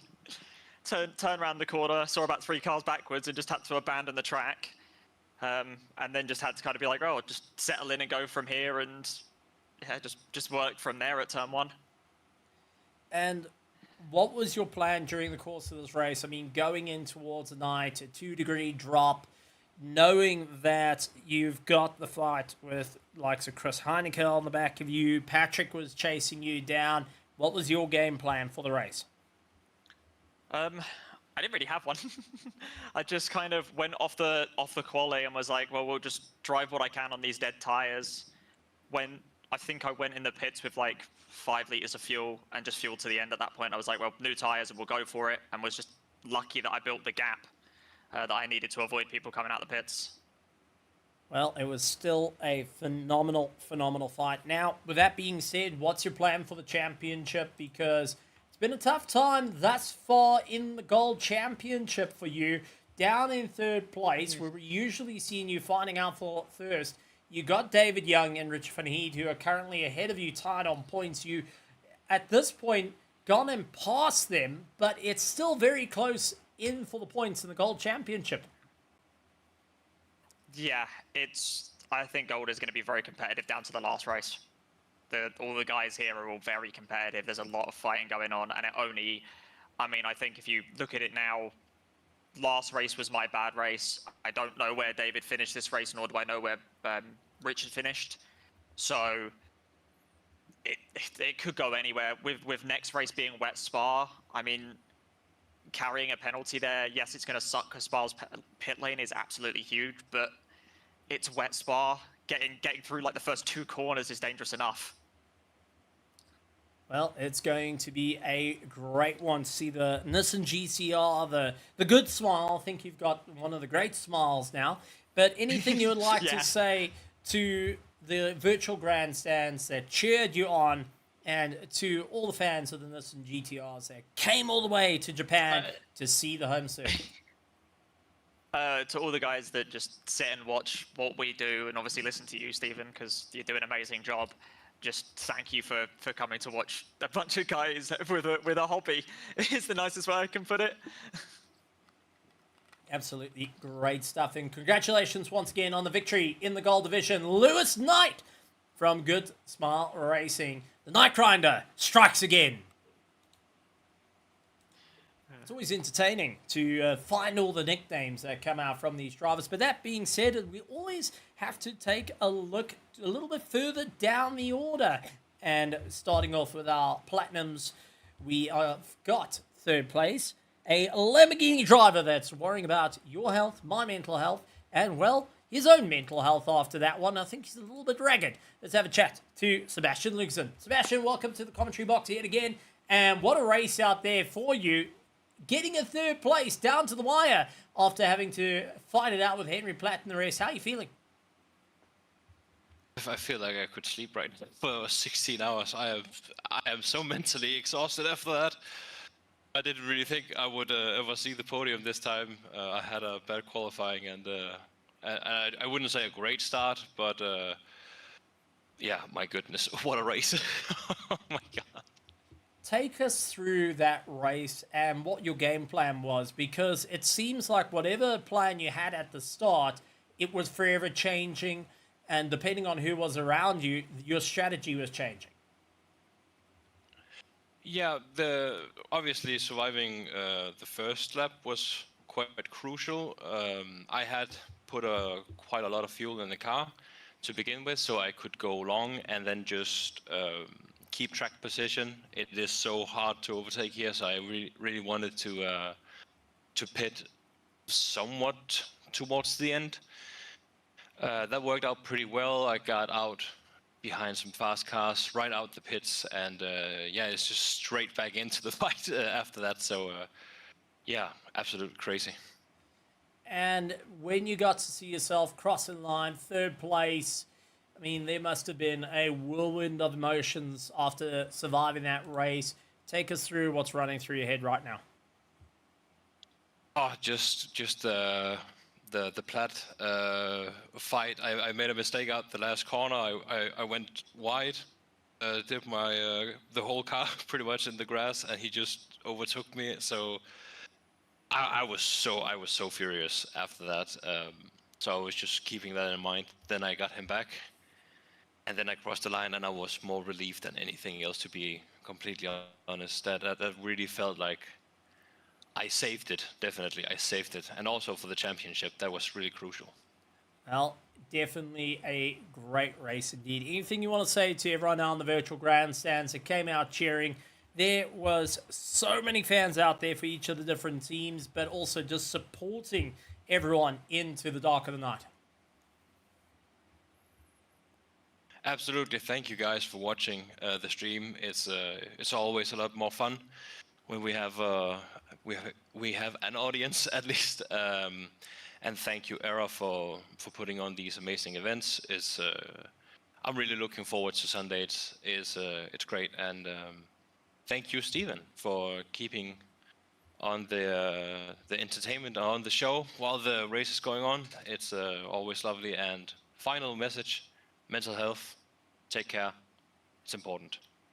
Very, very important, especially when you're trying to fight it out for the podium. Otherwise, you're going to shake yourself into pieces. Sebastian Luxon taking third in our Platinum class. What a run for him.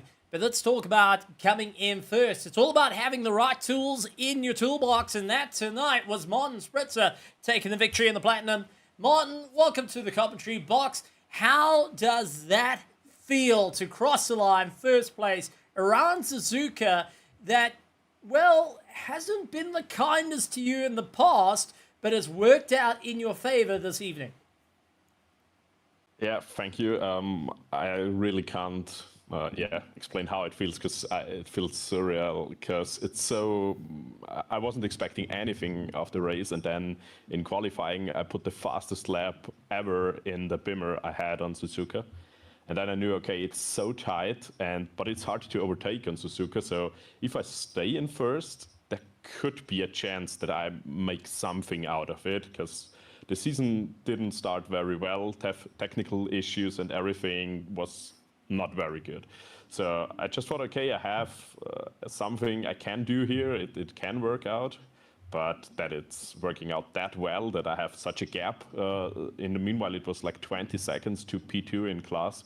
It was, completely, I don't know what to say. I'm completely, but yeah, it's crazy. Now, you had the difficult task of being in the mix with a lot of diamond drivers around you, fighting for position, really having a go at you. What was the game plan? Because it looked like whenever you thought about lifting, there was a fight around you, and it was seemingly a worst case scenario if you lifted or if you kept your foot in it, because you've got some aggressive racing around you. What was your game plan to try and survive the onslaught of the diamonds, who you were keeping up with, but at the same time, well, they were ready to take some really risky moves to get around you? Yeah, it was really hard because in the first 20 minutes or so, I think I had the P2 in class was really behind me. I only had like, I think Beam was between me and the second one. So I had to keep him behind, so I have a little bit of room to work with. But then after the pit stop, I had a really good gap behind me, so I knew if Diamond was coming from behind, I knew, okay, I can lift and I have that time, but it was always in the worst position, so I lost every time a lot of time, and it was a bit nerve-wracking because I knew, okay, if I lose too much time, then it will get really hard because like 20 minutes before the finish, I got really cold tires in the front and I couldn't take 130R the proper way. And yeah, overall it doesn't felt very good at the end. So I knew, okay, I have to manage the gap and I just really can't push anymore. And that was something to work with too. So really hard race for me, to be fair. Well, still phenomenal work to see the BMW get into first for the Platinum class. Anything you want to say to all the fans out there, to everyone at ERA, to the drivers, the teams, to the virtual grandstand, but also the track tool team that, well, they've put all the eggs in one basket and got behind you? Yeah, I mean, thank you for everyone who's watching. And what I have to say is it's completely, phenomenal how tight the pack is. It's, I mean, I had the same pace in the last race and I got like 1 point for the championship. And now I have the same pace and I'm on P1. And I think that's the spirit of ERA. So we have such a tight pack, such big grids, and it's so packed that you always have someone to race. It's phenomenal to race here, and thank you for ERA for everything here, and thank you, Stephen, for commentating us. It's really a pleasure every time to hear you.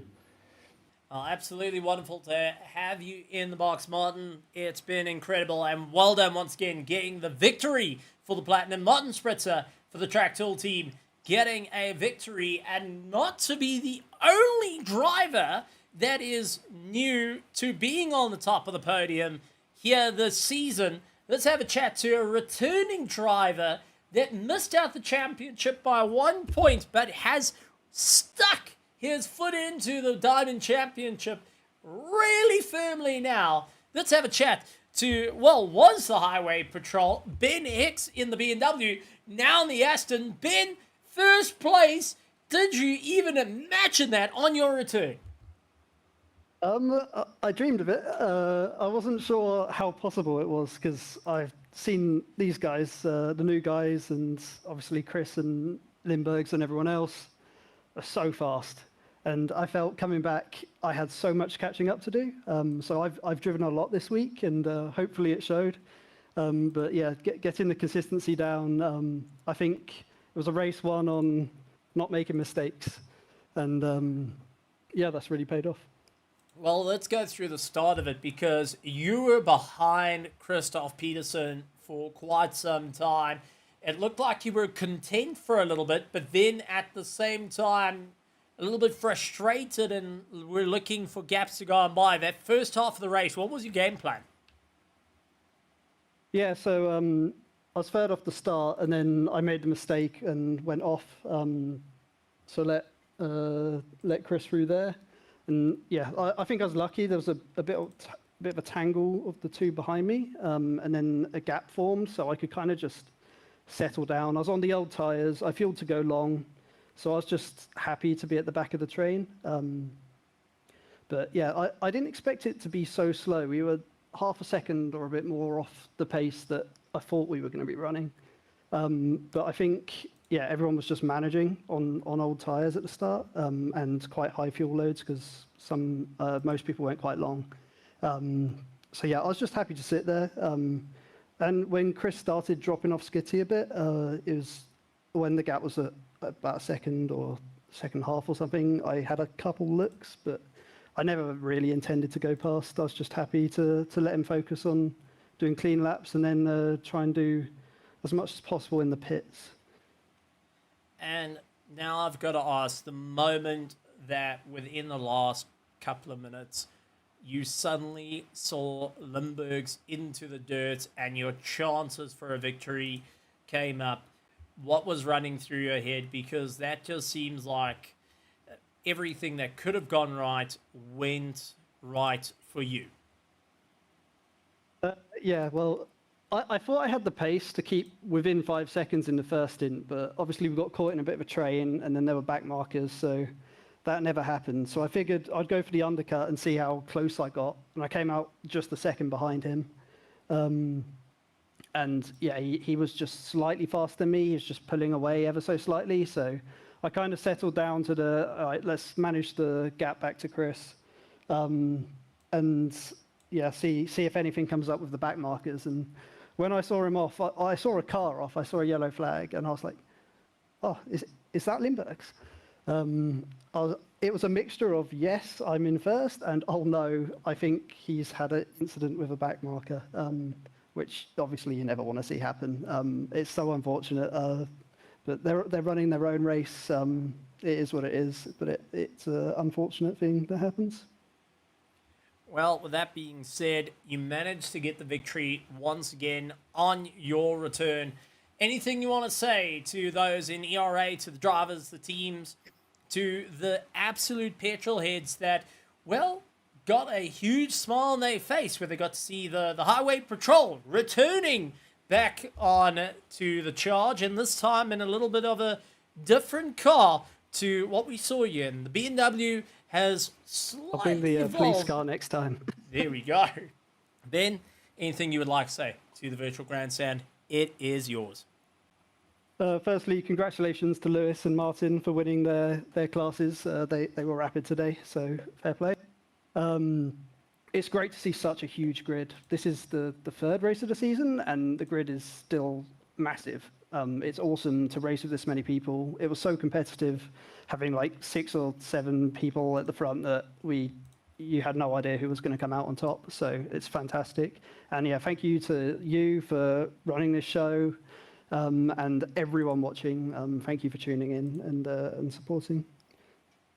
Absolutely wonderful stuff. Ben Hicks taking the victory for the Diamond Division here at Suzuka. Ben, congratulations on their overall victory, and welcome back to the ERA Sunday Championship grid.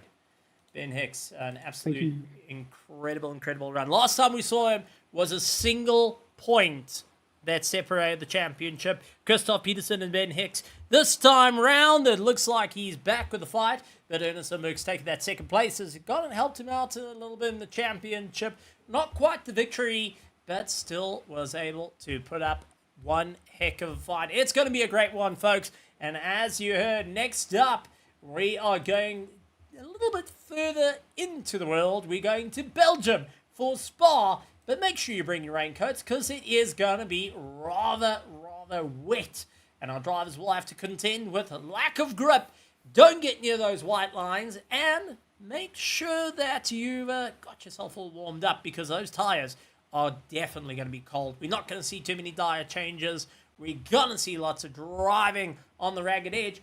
And also being rather careful. Catch us on the 8th of February. Here at ERA. Make sure you hit the subscribe button along with the bell notification icon if you want to join our phenomenal grid. Doesn't matter if you're starting out. It doesn't matter if you are new or old here in the world of ACC. We have got everything for you. Whether you want to learn or teach here at ERA, our Discord is the home to be at.